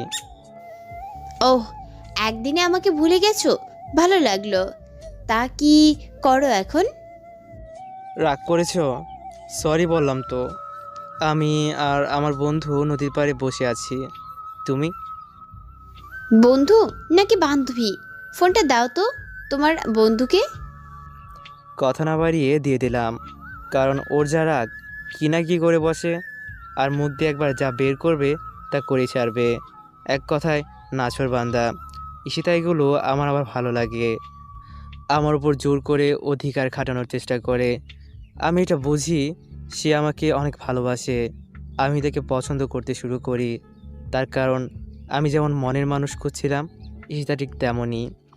খুব ভালো মনের মেয়ে একটা। এমন মেয়ে হাজার একটা পাওয়া যায়। ওর সাথে আমার কোনো রক্তের সম্পর্ক নেই, কোনো বন্ধুত্বের সম্পর্ক ছিল না, কিন্তু ও আমাকে ওর বাসায় থাকা খাওয়ার জায়গা দিয়েছিল, আমার বন্ধু হয়ে সবসময় পাশে ছিল। এমন মেয়েকে জীবনসঙ্গিনী হিসেবে কে বা না চায়। আমি নাসিবকে ফোনটা দিলাম। নাসিব আর ঈশিতা কি যেন কথা বলছে। নাসিব বারবার আমার দিকে তাকাচ্ছে। আমি তো আবার সত্যি সত্যি ভয় পেয়ে গেলাম, ঈশিতা সব বলে দিচ্ছে না তো। নাসিব আর ঈশিতার কথা শেষ হলো। নাসিব ফোনটা আমাকে দিয়ে চুপচাপ বসে আছে। আমি নাসিবকে গোতানো শুরু করলাম। কিরে, কথা বলছিস না কেন? নাসিব কিছু না বলে দাঁড়ালো, আমিও দাঁড়ালাম। আমি যে কথা বলতে যাব, নাসিব আমার বাম গালে একটা থাপ্পড় দিল। নাসিব আমার হাত ধরে তার মাথায় হাত দিয়ে বলতে শুরু করলো, রাফি, আমাদের বন্ধুত্বের কসম, ঢাকাতে কি কি হয়েছে আমাকে সব বল। আর অভিনয় করতে পারলাম না, চোখের পানি বাধা মানছে না। আমি নাসিবকে সব খুলে বললাম। এখন আনিশাকে আমি শুধু ঘৃণা করি। আমি আর আনিশার সামনে কোনোদিনও যাব না। নাসিবকে সব কিছু বলতে পেরে মনটা একটু হালকা লাগছে, এখন অনেকটাই ভালো লাগছে। নাসিবকে ঈশিতার কথা বললাম, রাত অনেক হয়ে গেছে, তাই আমি আর নাসিব নিজের বাড়িতে আসলাম। আমি বাড়িতে এসে খাওয়া দাওয়া শেষ করলাম, আম্মু আব্বুর সাথে অনেক গল্প করে ঘুমিয়ে গেলাম। সকালে ঘুম ভাঙলে নামাজে গেলাম। নামাজ থেকে এসে আব্বুকে বললাম, আব্বু আমি আপনার সাথে কাজ করতে চাই। এখন তো আমি ফাঁকা আছি, এই সময় কাজ করতে পারলে একটু ভালো হতো। আব্বু আম্মুর সাথে পরামর্শ করে বলল, কাজ কিন্তু খুব কঠিন, কিন্তু তুমি যখন চাইছো চলো না একদিন আমার সাথে কাজ করতে। ভালো না লাগলে আমাকে বলবা, কেমন? আমার বেশি কষ্ট হলে আমি তোমাকে আর কোনো কাজ করতে দিব না। আব্বু আপনি কোনো চিন্তা করবেন না, আমাকে আপনার সাথে কাজে নেন, আমি পারবো ইনশাল্লাহ। আমি আর আব্বু কাজে গেলাম। আমি আব্বুর সাথে রাজমিস্ত্রির কাজ করতে গেলাম। আজ আমার কাজ হলো ইট নিয়ে 3য় তলায় আসা। আমার সাথে আরও একজন ছিল। আমি কয়েকবার কাজ করার পর আর পারছি না, তাও করতে লাগলাম। আমার পুরো শরীর ঘেমে গেছে। আমি আমার মতো কাজ করলাম। আজ অনেক ক্লান্ত লাগছে। আমার হাতে ফুসকা পড়ে গেছে, হাত জ্বলছে। তবে কাজ শেষে যখন 300 টাকা পেলাম, মনে হলো আমার কাছে এগুলো কষ্টই না, আমার জীবনে প্রথম রোজগারের টাকা। আজ আমি অনেক খুশি। সন্ধ্যার পর কাজ শেষ করে আমি আর আব্বু একসাথে কাজ করে বাসায় ফিরলাম। অনেকটাই ক্লান্ত লাগছে। আমি আমার জীবনের প্রথম রোজগারের টাকা আম্মুর হাতে তুলে দিলাম। এতে আম্মু এত খুশি হলো যে বলার মতো না। আম্মু কেঁদে ফেলেছে। আমি আম্মুকে সান্ত্বনা দিলাম, আম্মু তোমার ওই ছোট্ট ছেলেটা আর আগের ছেলেটা নেই, সে এখন বড় হয়েছে। দোয়া করো আমি জীবনে যেন কিছু একটা করতে পারি। আমি যে একটু তাড়াতাড়ি খাওয়া দাওয়া করে ঘুমাতে গেলাম, কিন্তু আমার শরীর খুব ব্যথা করছে। এখন কোনো রকমে ঘুমাতে পারলাম। মাঝরাতে আমার ঘুম চলে আসলো। আমি ঘুমিয়ে গেলাম। সকালে উঠলাম, নামাজ পড়ে এসে নাস্তা করে আব্বুর সাথে আবার কাজে গেলাম। এইভাবে দিন কাটতে লাগলো। মাঝে মাঝে ঈশিতার সাথে কথা হতো। আনিশাও আমাকে ফোন দেয়, কিন্তু আমি ধরি না। আমারও ওর উপর কোনো ফিলিংস নেই। হয়তো সে এখন চিঠিটা পেয়ে গেছে। আমি চিঠিতে বেশি কিছু লিখি নাই। ম্যাম, পৃথিবীর সবাইকে এক মনে করতে নেই, আর যে যেরকম কাজ করবে সে তার ফল পাবে, আপনিও পাবেন। তবে হয়তো সেদিন এমন কিছু হবে যে কিছুই করতে পারবেন না। আমি সত্যি আপনাকে ভালোবাসতে চেয়েছিলাম, আপন করতে চেয়েছিলাম। ঠিকভাবে খোঁজখবর নিয়ে দেখেন, চোখ থাকলে দেখতে পারবেন, মুখ থাকলে বলতে পারবেন, আর কান থাকলে শুনতে পারবেন। আল্লাহ না করুক এই রাফির কারণে আপনার চোখের পানি ফেলা লাগে। দোয়া করি ভালো থাকবেন। চাচা চাচিরে দেখে রাখবেন, তারা মাটির মানুষ, খুব ভালো তারা। ইতি এই পৃথিবীর পরিচিত মানুষ ছোট লোক। এখন প্রায় আমি আর আব্বু কাজে যাই। এখন আর আল্লাহর রহমতে কাজ করলে আমার কোনো সমস্যা হয় না। এভাবে আমার আড্ডা, কাজ আর ঈশিতাকে নিয়ে আর বাবা মাকে নিয়েই ভালোই আছি। আজ কাজ করে বাড়িতে এসে দেখি আমাদের বাড়ির সামনে গাড়ি। ভালো করে দেখে চিনতে পারলাম এটা ছোট আব্বুর গাড়ি। কিন্তু এখানে কেন? তার মানে কি ছোট আব্বু আমাদের বাড়িতে এসেছে? এসব ভাবতে ভাবতে বাড়ির ভিতরে ঢুকে দেখি আমাদের ছোট ড্রয়িং রুমে চাচা চাচি বসে আছে। আব্বু আম্মুর সাথে গল্প করছে। আসসালামু আলাইকুম ছোট আব্বু। ওয়ালাইকুম আসসালাম বাবা। নাসিব, তোমার এমন অবস্থা কেন? কাজে গিয়েছিলাম, আপনারা গল্প করেন, আমি ফ্রেশ হয়ে আসছি। আমি আমার রুমে ঢুকে তো অবাক, দেখি আনিশা আমার রুমে বসে আমার আঁকা পেন্টিংগুলো দেখছে। আমি কিছু না বলে আমার কাপড় নিয়ে বাথরুমে দিকে গোসল করতে গেলাম। রাফি, কেমন আছো? কুকুর তো সবসময় রাস্তায় থাকে, কুকুর কেমন থাকে তা নিশ্চয়ই আপনার অজানা নয় ম্যাডাম। আমাকে ক্ষমা করে দাও প্লিজ, আমি আমার ভুল বুঝতে পেরেছি। ছোট লোকেরা কারো ওপর রাগ করে থাকে না, এটা তাদের স্বার্থের মধ্যে পড়ে না। এখন আপনি এখান থেকে যান। তোমার পায়ে পড়ে আমাকে ক্ষমা করে দাও। দেখুন আব্বু আম্মু শুনতে পাবে, আমি ক্ষমা করেছি। এখন এখান থেকে যান প্লিজ, আমার ক্লান্ত লাগছে। আনিশা চলে গেল। আমি বিছানায় গাটা হেলিয়ে দিলাম। কখন যে ঘুমিয়ে গেছি নিজেই জানি না। আম্মুর ডাকে ঘুম ভাঙলো।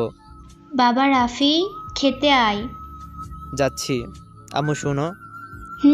বল। ছোট আব্বুরা এখানে এসেছে কেন? তোকে নিয়ে যেতে এসেছি। না আম্মু, আমি তোমাদের ছেড়ে কোথাও যাব না। এখন তো আমার পড়াশোনা নেই। এইসব পরে হবে, এখন খেয়ে আয়। ওরা সবাই তোর অপেক্ষায় খাবার টেবিলে বসে আছে। আম্মু তুমি যাও, আমি ফ্রেশ হয়ে আসছি। আমি ফ্রেশ হয়ে খেতে গেলাম। আমার পাশে আনিশা বসেছে। আমার অসহ্য লাগছে ওর পাশে বসে থাকতে। তুমি কি আমাদের সাথে কাল ঢাকায় যাবে? ছোট আব্বু, এখন যে কি করব, রেজাল্ট বের হোক, যদি ভালো ভার্সিটিতে চান্স পাই তখন দেখা যাবে। আব্বু আম্মুকে ছেড়ে থাকতে ভালো লাগে না। রাফি ঠিকই বলছে, এখন মেয়ে কি করবে? আমাদের সাথে কয়েকদিন থাক। আব্বু, তাহলে আমি এখানে থাকি, রাফির সাথে আমিও ঢাকা যাব। আমার ভীষণ রাগ উঠছে মেয়েটার উপরে। এখানে যে কি মতলব নিয়ে এসেছে আল্লাহই জানে। এই ছলনাময়ী মেয়েটাই ভালো জানে এত নিখুঁত অভিনয় মানুষ কীভাবে করতে পারে। আপনি এখানে থাকতে পারবেন না। থাকা খাওয়ায় সবই কষ্টের, আর আপনাকে ছাড়া চাচা চাচি থাকতে পারবে না। রাফি ঠিকই বলেছে মা, আমাদের এখানে তোমার কষ্ট হবে। তুমি কাল রাফির সাথে ভালো করে গ্রামটা ঘুরে দেখিও। ভাবি, আমার মেয়েটা খুব জেদি, যে এখনো বাচ্চামি করে। যা যাবে তাই দিতে হবে। হ্যাঁ রাফি বল। আমি আজ তোমার সাথে থাকবো, আমাদের বাড়িতে আত্মীয় এসেছে। চলে আয়, তোর সাথে থাকতে আমার ভালোই লাগবে। দারুণ মজা হবে দোস্ত, আয়। আমি একটু পরে যাচ্ছি। আমাদের বাড়িতে রুম মাত্র 4টা, 3টা থাকার ঘর, একটাতে আব্বু আম্মু থাকে, একটাতে আমি, আর একটাতে আত্মীয় স্বজন আসলে, আর একটা রান্নাঘর। আর আমি শুয়ে শুয়ে ফোনে গেম খেলছি। এমন সময় আনিশা আসলো। আপনাকে আমার সহ্য হয় না, আমি আপনার কাছে হাত জোর করে ক্ষমা চাচ্ছি। আমার আব্বু আম্মুর কাছে আপনাকে ছোট করবেন না, তারা আমাকে অনেক ভালোবাসে। যদিও ভালোবাসে মানে আপনি বোঝেন না। আমার ভুল আমি বুঝতে পেরেছি। আমি এখন সত্যিই তোমাকে ভালোবাসি রাফি। আপনার মুখে সত্যি কোনটা মিথ্যা কোনটা আমি বুঝতে পারি না। আমি আর আনিশার কথা না শুনে রুম থেকে বের হয়ে আসলাম। আম্মু, আমি নাসিফের বাসায় যাচ্ছি থাকতে। আচ্ছা, আমি নাসিফের বাসায় যাচ্ছি। এমন সময় ফোনটা বেজে উঠলো। ঈশিতা কল করেছে। হ্যালো। কেমন আছো? ভালো, তুমি? ভালো। রাতে খেয়েছো? তুমি? কি করো? হাঁটতেছি। তুমি কি করো? শুয়ে আছি। এত রাতে তুমি বাইরে হাঁটছো? যাও, বাসায় যাও। এখন যাও বলছি। পাগলিটার শাসনগুলো আমার অনেক ভালো লাগে। নাসিফের বাসায় যাচ্ছি। এত রাতে কেন? কি কাজ আছে সকালে? যাওয়া যেত না? যদি কিছু একটা হয়ে যেত? আরে বাবা, এটা শহর না, গ্রাম, বেশি গাড়ি চলে না, তুমি টেনশন করো না। আমি এত কিছু শুনতে চাই না। তুমি বাড়ি ফিরে যাবা কিনা সেটা বলো। আমাদের বাসায় আত্মীয় স্বজন এসেছে, তাই থাকার জায়গা নেই, তাই নাসিবের কাছে থাকার জন্য যাচ্ছি। ও, আগে বলবা না কোন আত্মীয় এসেছে? আনিশা আর ওর আব্বু আম্মু। তোমাকে বাসা থেকে কুত্তার মতো বের করে দিয়ে, মিথ্যা ভালোবাসায় জীবনটা নষ্ট করে দিয়ে এখানে এসেছে কেন? জানি না, ওকে আমার অসহ্য লাগে। এখন বাই, আমি নাসিবের বাসায় চলে আসছি। রাফি শোনো, তুমি এখনো আনিশাকে ভালোবাসো? না, আর কখনো না, খুব ঘৃণা করি। ওকে, গুড নাইট। আমি জানি ঈশিতা আমাকে খুব ভালোবাসে। ওকে ভালোবাসার ইচ্ছে আমার মনেও জাগে, কিন্তু তা কখনোই সম্ভব না। ওর বিয়ে হবে বড় কোনো চাকরিজীবীর সাথে, আর আমার বিয়ের আগে আমার পক্ষে ভালোবাসা সম্ভব না আর কাউকে। যদিও আমি জানি ঈশিতার মতো মেয়ে লাখে একটা হয়, এই একটা পাওয়ার ভাগ্য নিয়ে আমি জন্মাইনি। আমি নাসিফের কাছে আসলাম। কে এসেছে রে? আনিশা আর চাচা চাচি। কি বলছিস, কখন এসেছে? জানি না, আমি কাজ থেকে বাসায় ফিরে দেখি ওরা আমাদের বাড়িতে। কেন এসেছে? আমাকে ঢাকায় নিয়ে যেতে এসেছে। তা তুই কি যাবি? তোর কি মনে হয় এত কিছুর পরেও আমি ওদের বাড়িতে যাব? আমরা দুই বন্ধু অনেকক্ষণ ধরে গল্প করতে করতে ঘুমিয়ে গেলাম। ফজরে আজানে ঘুম ভাঙলো। নাসিবকে উঠিয়ে দুজনে নামাজ পড়তে আসলাম। নামাজ পড়ে একটু হাঁটাহাঁটি করে আমি আমার বাসায়, নাসিব ওর বাসায় চলে গেল। আমি বাসায় গিয়ে দেখি আনিশা বাসার সামনে দাঁড়িয়ে আছে। আমি ওকে দেখেও না দেখার ভান করে চলে আসছি। রাফি, আমি না শোনার ভান করে চলে আসছি। আনিশা আমার পিছু পিছু আসলো। বড় আম্মু, বড় আম্মু, মা বলো। রাফিকে বলো না আমাকে গ্রামটা ঘুরিয়ে দেখাক। এখানের সকালটা ভালো লাগছে। রাফি, তুই কি কানে শুনতে পারিস না? যা ওকে ঘুরে দেখা। আসুন। আনিশা আমার সাথে সাথে হাঁটছে, দুজনে চুপচাপ হাঁটছি। ওয়াও, অনেক সুন্দর পাখির দলগুলো। আমি চুপচাপ হাঁটছি। আনিশা পিছে গিয়েছিল, তাই দৌড়ে এসে আমার হাত ধরলো। এত জোরে কেউ হাঁটে? আমি হাত ঝটকা দিয়ে নিজের হাতটা ছাড়িয়ে নিলাম। আমি তোমাকে অনেক ভালোবাসি আর তোমাকেই বিয়ে করব। আমাকেও তোমার ভালোবাসতে হবে। আমি আর বোকা নেই। বৃষ্টি আগে আর পরে আকাশ এক থাকে না। আমি কাজ করছি এমন সময় ঈশিতার ফোন। হ্যাঁ বলো। কেমন আছো? ভালো, তুমি? ভালো। কি করো? কাজ করতেছি। তুমি কি করো? বসে আছি। তুমি কাজ করো, রাতে কল দেব। আচ্ছা। রাতে ঈশিতা কল দিল। খেয়েছো? তুমি? কাল তো আমাদের রেজাল্ট। আমার তো খুব টেনশন লাগছে। তোমার তো ভালোই দিন কাটছে, তা তোমার টেনশন করছে না? আরে না, টেনশন হচ্ছে, কিন্তু আমার মনে হয় না তোমার মতো ভালো রেজাল্ট হবে না। যাই হোক, আমার একটু কাজ আছে। নাসিব আমার জন্য অপেক্ষা করছে, আমাকে যাওয়া লাগবে। আচ্ছা যাও, নিজের খেয়াল রাখো। আচ্ছা তুমিও। তোমাকে খুব মিস করছি। কবে আসবে ঢাকায়? আমার মনে হচ্ছে আমার আর যাওয়া হবে না। কেন? আমি আর যেতে চাই না। ঈশিতার মনে হয় মনটা খারাপ হয়ে গেল। ও আচ্ছা, রাখো তাহলে, তোমাকে কাল ফোন দিব। দিও। তারপর নাসিবের সাথে আড্ডা দিতে চলে গেলাম। কাল ঈশিতা ফোন দিল। আমি কাজে আছি, ফোন রিসিভ করলাম না আর বললাম আমি তো কাজে আছি, একটু পরে ফোন দেই। আরে বাবা, আমার রেজাল্টটা পেয়েছি তাই ফোন দিলাম। ও হ্যাঁ, আমি তো ভুলে গিয়েছিলাম। তা তোমার রেজাল্ট কি? আমি গোল্ডেন A+ পেয়েছি।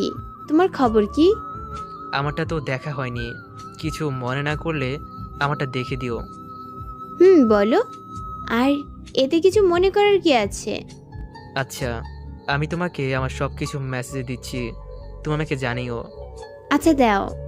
ঈশিতাকে আমার সব কিছু দিলাম। কাজ করছি এমন সময় আবার ফোন আসলো। আমি ফোনটা বের করে দেখলাম আনিশা ফোন দিয়েছে। আমি কলটা কেটে ফোন অফ করে দিলাম আর কাজ করতে লাগলাম। কাজ করতে করতে ভুলে গিয়েছিলাম যে ঈশিতা আমাকে ফোন দেবে। সন্ধ্যায় বাড়িতে গিয়ে গোসল করে খাওয়া দাওয়া করলাম। ফোনটা হাতে নিয়ে দেখলাম ফোনটা অফ হয়ে পড়ে আছে। আমিও অন করলাম, দেখলাম আনিশা আমাকে অনেকগুলো কল দিয়েছিল আর মেসেজও দিয়েছে। আমি সেগুলো না দেখেই অল ডিলিট করে দিলাম। আমি ঈশিতাকে ফোন দিলাম। ঈশিতার সাথে সাথে ফোন ধরলো। কি করছো? তোমার জন্য বসেছিলাম। তা তোমার ফোন অফ ছিল কেন? আর বলো না, আনিশা ফোন দিয়েছিল তাই বন্ধ করে রেখেছিলাম। ও, আমার রেজাল্টটা কি বলো তো? আমি জানি আমি খারাপ করেছি। জানি। আসলেই খারাপ করছো, কোনোরকম পাস করছো। হো, মনটা আসলেই খারাপ হয়ে গেল। আমি ভেবেছিলাম ভালো রেজাল্ট হবে, আব্বু আম্মুর স্বপ্ন পূরণ করব, তা সব শেষ হয়ে গেল। তোমাকে স্যার ডেকেছে, যত তাড়াতাড়ি পারো ঢাকা এসে দেখা করো। কেন আসবো? আর আমার রেজাল্ট খারাপ হলে আমাকে খোঁজা লাগবে কেন? আরে বোকা, তুমি পুরো কলেজে টপ করেছো। কবে আসবা? আমাকে কিন্তু খাওয়াতে হবে। সত্যি বলছো তুমি? জানো, আমি আজ অনেক খুশি। আমি খুব তাড়াতাড়ি যাব, তোমার সাথে দেখা করব। আমি আরও কিছু কথা বলে কল কেটে আব্বুকে বললাম। আব্বু আম্মুকে খুশিতে জড়িয়ে ধরে কেঁদে দিলেন। আরে ভাই, খুশির কান্না, খুশির মুহূর্তে এমনটা হয়েই থাকে। আমি আরও বললাম আমাকে ঢাকায় যাওয়া লাগবে, স্যার আমাকে ডেকেছেন। আচ্ছা, তুই কালকেই যা, আমি ব্যবস্থা করছি। আচ্ছা, নাসিবকে খুশির খবরটা জানাতে হবে, তাই গেলাম নাসিবের বাড়িতে। সেখানে আমার খবর শুনে খুব খুশি। অনেক কিছু খাওয়া দাওয়া করলাম, রাতে এসে ঘুমিয়ে গেলাম। সকালে নামাজ পড়ে হাঁটতে বের হলাম। তারপর খাওয়া দাওয়া করে রেডি হয়ে চলে গেলাম গাড়িতে। গাড়িতে বসে আছি আর ভাবছি ঈশিতাকে আজ সারপ্রাইজ দেব, তাই তাকে কিছু জানাইনি। আমার পৌঁছতে বিকেল হয়ে গেল। আমি সোজা ঈশিতার বাড়িতে গিয়ে নক করলাম। ঈশিতা দরজা খুলে আমাকে দেখেই অবাক হয়ে দাঁড়িয়ে আছে। আমি কি তাহলে ভুল বাড়িতে চলে আসলাম? তাহলে চলে যাই। ঈশিতা কিছু না বলেই আমার পথ আটকিয়ে ধরে আমাকে জড়িয়ে ধরলো। তুমি আসবা, আমাকে জানাবা না? আমি ঈশিতার কাছ থেকে নিজেকে ছাড়িয়ে নিয়ে আমাদের মাঝে দূরত্ব বজায় রাখলাম। আমি ঈশিতা বাড়িতে ঢুকলাম, আন্টির সাথে কথা বলে ফ্রেশ হয়ে আসলাম, খাওয়া দাওয়া করে ঘুম দিলাম। মাঝরাতে আমার দম বন্ধ হয়ে আসছে আর আমার কান কেমন যেন গুনগুন করে আওয়াজ আসছে। আমি ভয় পেয়ে গেলাম। আমি কেন উঠতে পারতেছি না? আমার আবার কি হলো? আমি নড়তেও পারছি না কেন? আমারও ভয় করতে লাগলো। আমি এক ঝটকায় উঠে দাঁড়ালাম আর সাথে সাথে আলো জ্বালালাম। আর আমি লাইট জ্বালিয়ে তো পুরো অবাক হয়ে গেলাম। এটা আমি কি দেখছি? আমি তো পুরো অবাক হয়ে আছি। এটা আমি কি দেখলাম? আমার শরীর ধীরে ধীরে শীতল হয়ে গেল। এ আমি কি দেখলাম? মানে ঈশিতা আমার বুকে শুয়েছিল আর কান্না করছিল, কিন্তু কেন? ঈশিতা তো আমার খুব ভালো বন্ধু। ওর এমন আচরণের কারণটা বুঝে উঠতে পারলাম না। নিজেকে একটু স্বাভাবিক করে ঈশিতার কাছে গেলাম। ও মেঝেতে পড়ে গেছে, কারণ আমি এমন জোরে উঠেছি ঘুম থেকে যে ঈশিতা ফ্লোরে পড়ে যায়। ঈশিতা আমার দিকে তাকিয়ে আছে এখনও। আমার কেন যেন অস্বস্তি লাগছে। মনের মধ্যে হাজারো প্রশ্ন নিয়ে আমি তার কাছে গেলাম, তাকে নিয়ে বিছানায় বসালাম, বসিয়ে তাকে এক গ্লাস পানি দিলাম। ঈশিতা পানি খেয়ে একদম মাথা নিচু করে বসে আছে। আমি দেখতে পারলাম ও কিছু একটা নিয়ে ভয় পেয়ে গেছে। ঈশিতা, কি হয়েছে তোমার? আর কখন থেকে তুমি এই ঘরে আছো? ঈশিতা চুপ করে বসে আছে। কি হয়েছে বলবে, নাকি আমি চলে যাব? আমি এটা বলেই ব্যাগ হাতে নিয়ে দরজার কাছে যেতে লাগলাম। ঈশিতা দৌড়ে এসে আমাকে জড়িয়ে ধরলো আর বলতে লাগলো, তুমি কি কিছু বুঝো না? তুমি সত্যি ভালোবাসাকে ফিল করতে পারো, আর আমার ভালোবাসা ফিল করতে পারো না? আমি তোমাকে ভালোবাসি, বাসি তোমাকে। দেখে আমার খুব ভালো লাগে, তোমার কথা খুব মনে পড়তো। হঠাৎ একদিন তোমার ওইভাবে দেখা পাবো ভাবিনি। তোমার পাওয়াটাই ছিল আমার আশার আলো। তুমি আমার অনেক কাছে চলে এসেছিলে, ভেবেছিলাম তোমাকে বলবো, কিন্তু তুমি এক মিথ্যা ভালোবাসার ওপর বিশ্বাস হারিয়ে ফেলেছ। তোমাকে বলে যদি আমার থেকে দূরে চলে যাও, তাই বলিনি। আজ অনেক দিন পর তোমাকে পেলাম। আমি তোমাকে সত্যি অনেক ভালোবেসে ফেলেছি। আমি অবাক না হয়ে পারলাম না। আমি কি করব কিছুই বুঝতে পারতেছি না। ঈশিতা আস্তে আস্তে আমার দিকে এগিয়ে আসছে। আমার ঠোঁটের কাছে তার ঠোঁট নিয়ে এসেছে। আমি কোনো রকম নিজেকে সামলিয়ে বললাম, ঈশিতা, আমাকে কিছুদিন সময় দাও, কাল স্যারের সাথে দেখা করেই চলে যাব। ঈশিতা মন খারাপ করে আছে, তার চোখে পানি টলমল করছে। আচ্ছা, কাল তাহলে আমাকে সারা দিন দিতে হবে। আমি একটা দিন শুধু তোমার হতে চাই। আমি কিছু একটা ভেবে বলে দিলাম, ওকে। সকালে ঈশিতার ডাকে ঘুম ভাঙলো। আমি উঠে গোসল করে নিচে নামলাম। খাওয়া দাওয়া করে আমি আর ঈশিতা বের হলাম। প্রথমে গেলাম কলেজে। সেখানে স্যারের সাথে দেখা করে জানতে পারলাম প্রিন্সিপাল স্যার আমাকে ডেকেছেন। আমি গেলাম। স্যার, আসতে পারি? আসো। আসসালামু আলাইকুম স্যার, কেমন আছেন? ভালো আছি। তোমাকে যে কারণে ডেকেছিলাম। স্যার, এটা কিসের ফর্ম? তোমাকে স্কলারশিপ দেওয়া হয়েছে কলেজ থেকে। আমাদের মনে হয় তুমি জীবনে ভালো কিছু করতে পারবে, তাই তোমাকে কলেজ থেকে কানাডায় পাঠানোর সিদ্ধান্ত নিয়েছি। তোমাকে 2 লাখ টাকা দেওয়া লাগবে। আমরা সবাই মিলে তোমাকে 50,000 টাকা দিতে পারবো, আর বাকিটা তোমাকে ম্যানেজ করতে হবে। ধন্যবাদ স্যার, আমি আপনার উপর চিরকৃতজ্ঞ থাকব। কিন্তু আমি বা আমার পরিবার এতগুলো টাকা ম্যানেজ করতে পারবে না, আমাকে মাফ করবেন স্যার। এটা বলেই স্যারের হাতে ফর্মটা দিয়ে বাইরে চলে আসছিলাম। রাফি, দাঁড়াও। আমি দাঁড়ালাম, দেখলাম স্যারের সাথে কি কথা বলে স্যারের হাত থেকে ফর্মটা নিয়ে আমাকে নিয়ে কলেজ থেকে বের হলো। আমি কিছু বলি নাই। সারা রাস্তায় দেখলাম ঈশিতা সুন্দর একটা জায়গায় নিয়ে আসলো। আসলে জায়গাটা খুব সুন্দর। আমাকে কোনো কথা না বলেই সে বসে একটা জায়গায়। আমি কিছুক্ষণ দাঁড়িয়ে থাকার পর ঈশিতার পাশে গিয়ে বসলাম। ঈশিতা কিছু একটা ভাবছে। ঈশিতা, তোমার কি হয়েছে? চুপ করে আছো কেন? তোমার কি কিছু হয়েছে? আমার কিছু হয়নি। ঈশিতা, তুমি ফর্মটা নিয়ে আসলে কেন? রাফি, আমার একটা কথা রাখবা? হুম, বলো। ঈশিতা আমার হাত ধরে বলতে লাগলো। আমি তোমাকে একটা রিকোয়েস্ট করব, রাখবে? হুম, বলো।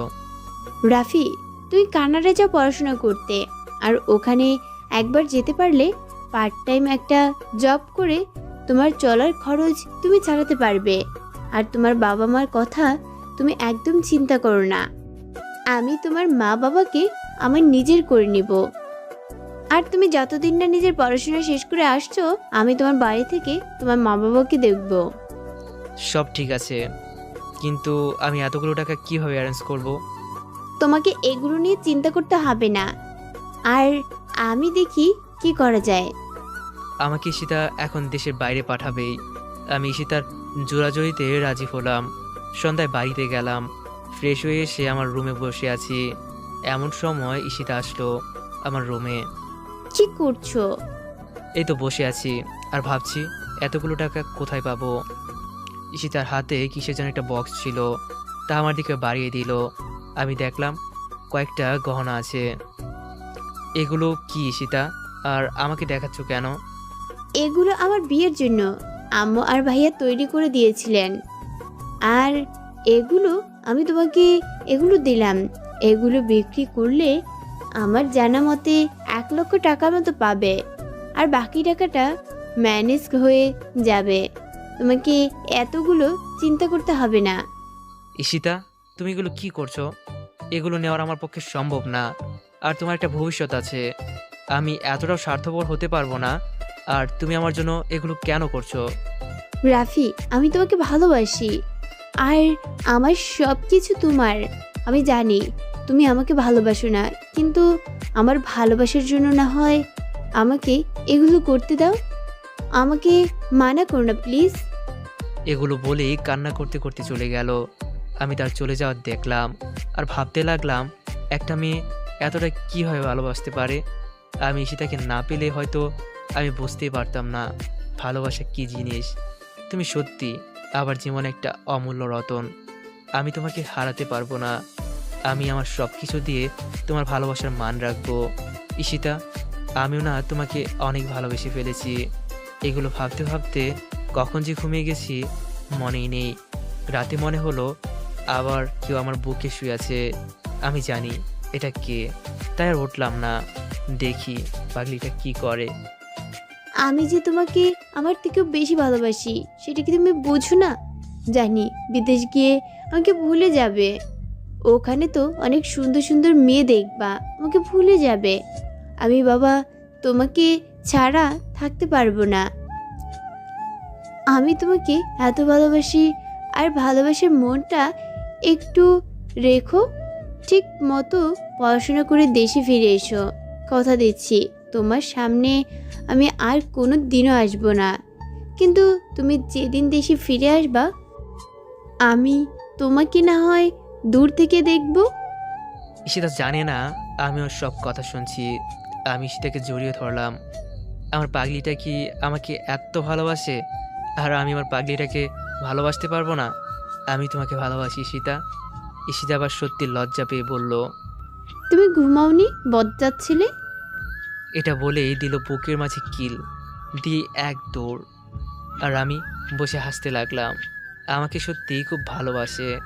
আমি রাতেই আব্বুকে ফোন দিলাম। কিরে, এত রাতে ফোন দিলি যে? কোনো বিপদ হলো নাকি? আব্বু, বিপদ একটা হয়েছে। আম্মুকে একটু ফোনটা দেন তো, আম্মুর সাথে কথা আছে। আব্বু ফোনটা আম্মুকে দিল। আমি আম্মুকে ঈশিতার সব কথা বললাম, আর সাথে কানাডায় যাওয়ার কথাটাও বললাম। আমার আম্মু শুনে মনে হয় খুব খুশি হয়েছে। আম্মু, তুমি আব্বুকে রাজি করিও। ঈশিতা আমাকে খুব ভালোবাসে, আর আর ও খুব ভালো মেয়ে। আরে পাগল, তোকে বলতে হবে না, তোর বাবা সব শুনেছে আর সে রাজি। বাবা তুই এখন ঘুমা। আমি সকালে উঠে বসে আছি। ঈশিতা আসলো। তা স্যার, আপনার ঘুম ভেঙেছে? নিচে তো সবাই আছে। আমি আস্তে আস্তে ঈশিতার সামনে দাঁড়ালাম।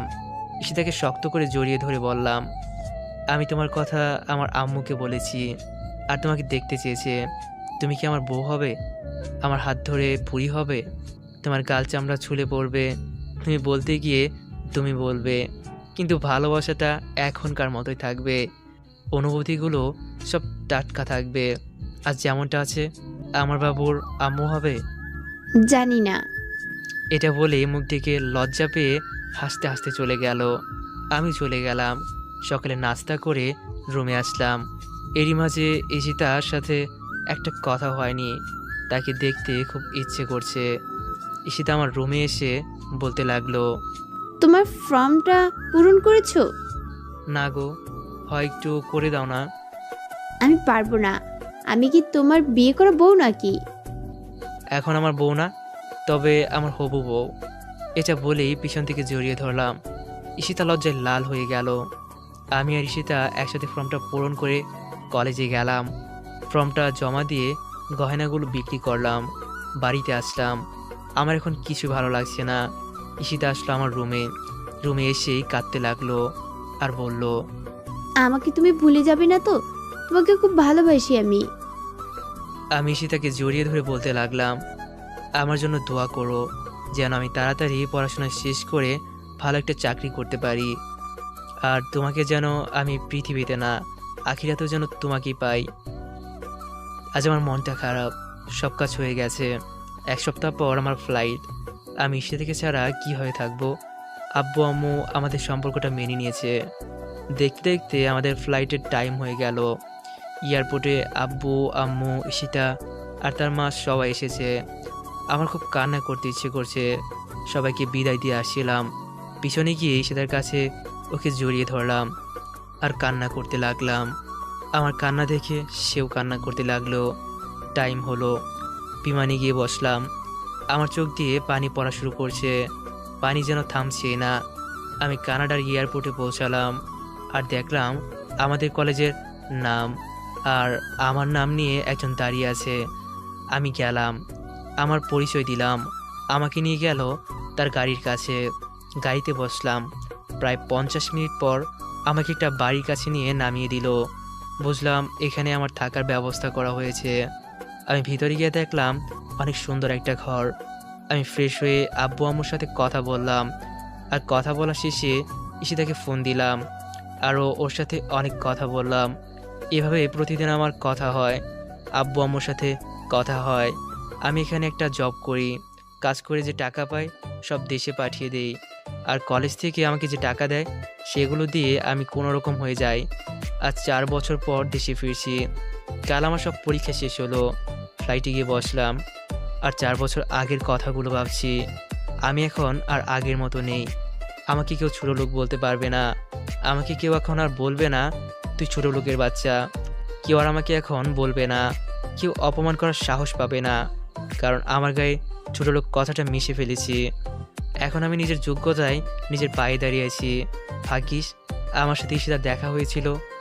এখন সত্যি মনে হচ্ছে মহান আল্লাহ তাআলা যা করেন তা সবার ভালোর জন্যই করেন, আর দুঃখের পরে সুখ আসবেই। ঈশিতা সত্যি আমার জীবনটা বদলে দিল। Ishita, you are great. I love you Ishita, I love you so much. দেশে ফিরে দেখি শাড়ি পরে ঈশিতা দাঁড়িয়ে আছে। আজ এই প্রথম তাকে আমি শাড়িতে দেখলাম। বিশ্বাস করেন ভাই, অনেক সুন্দর লাগছিল।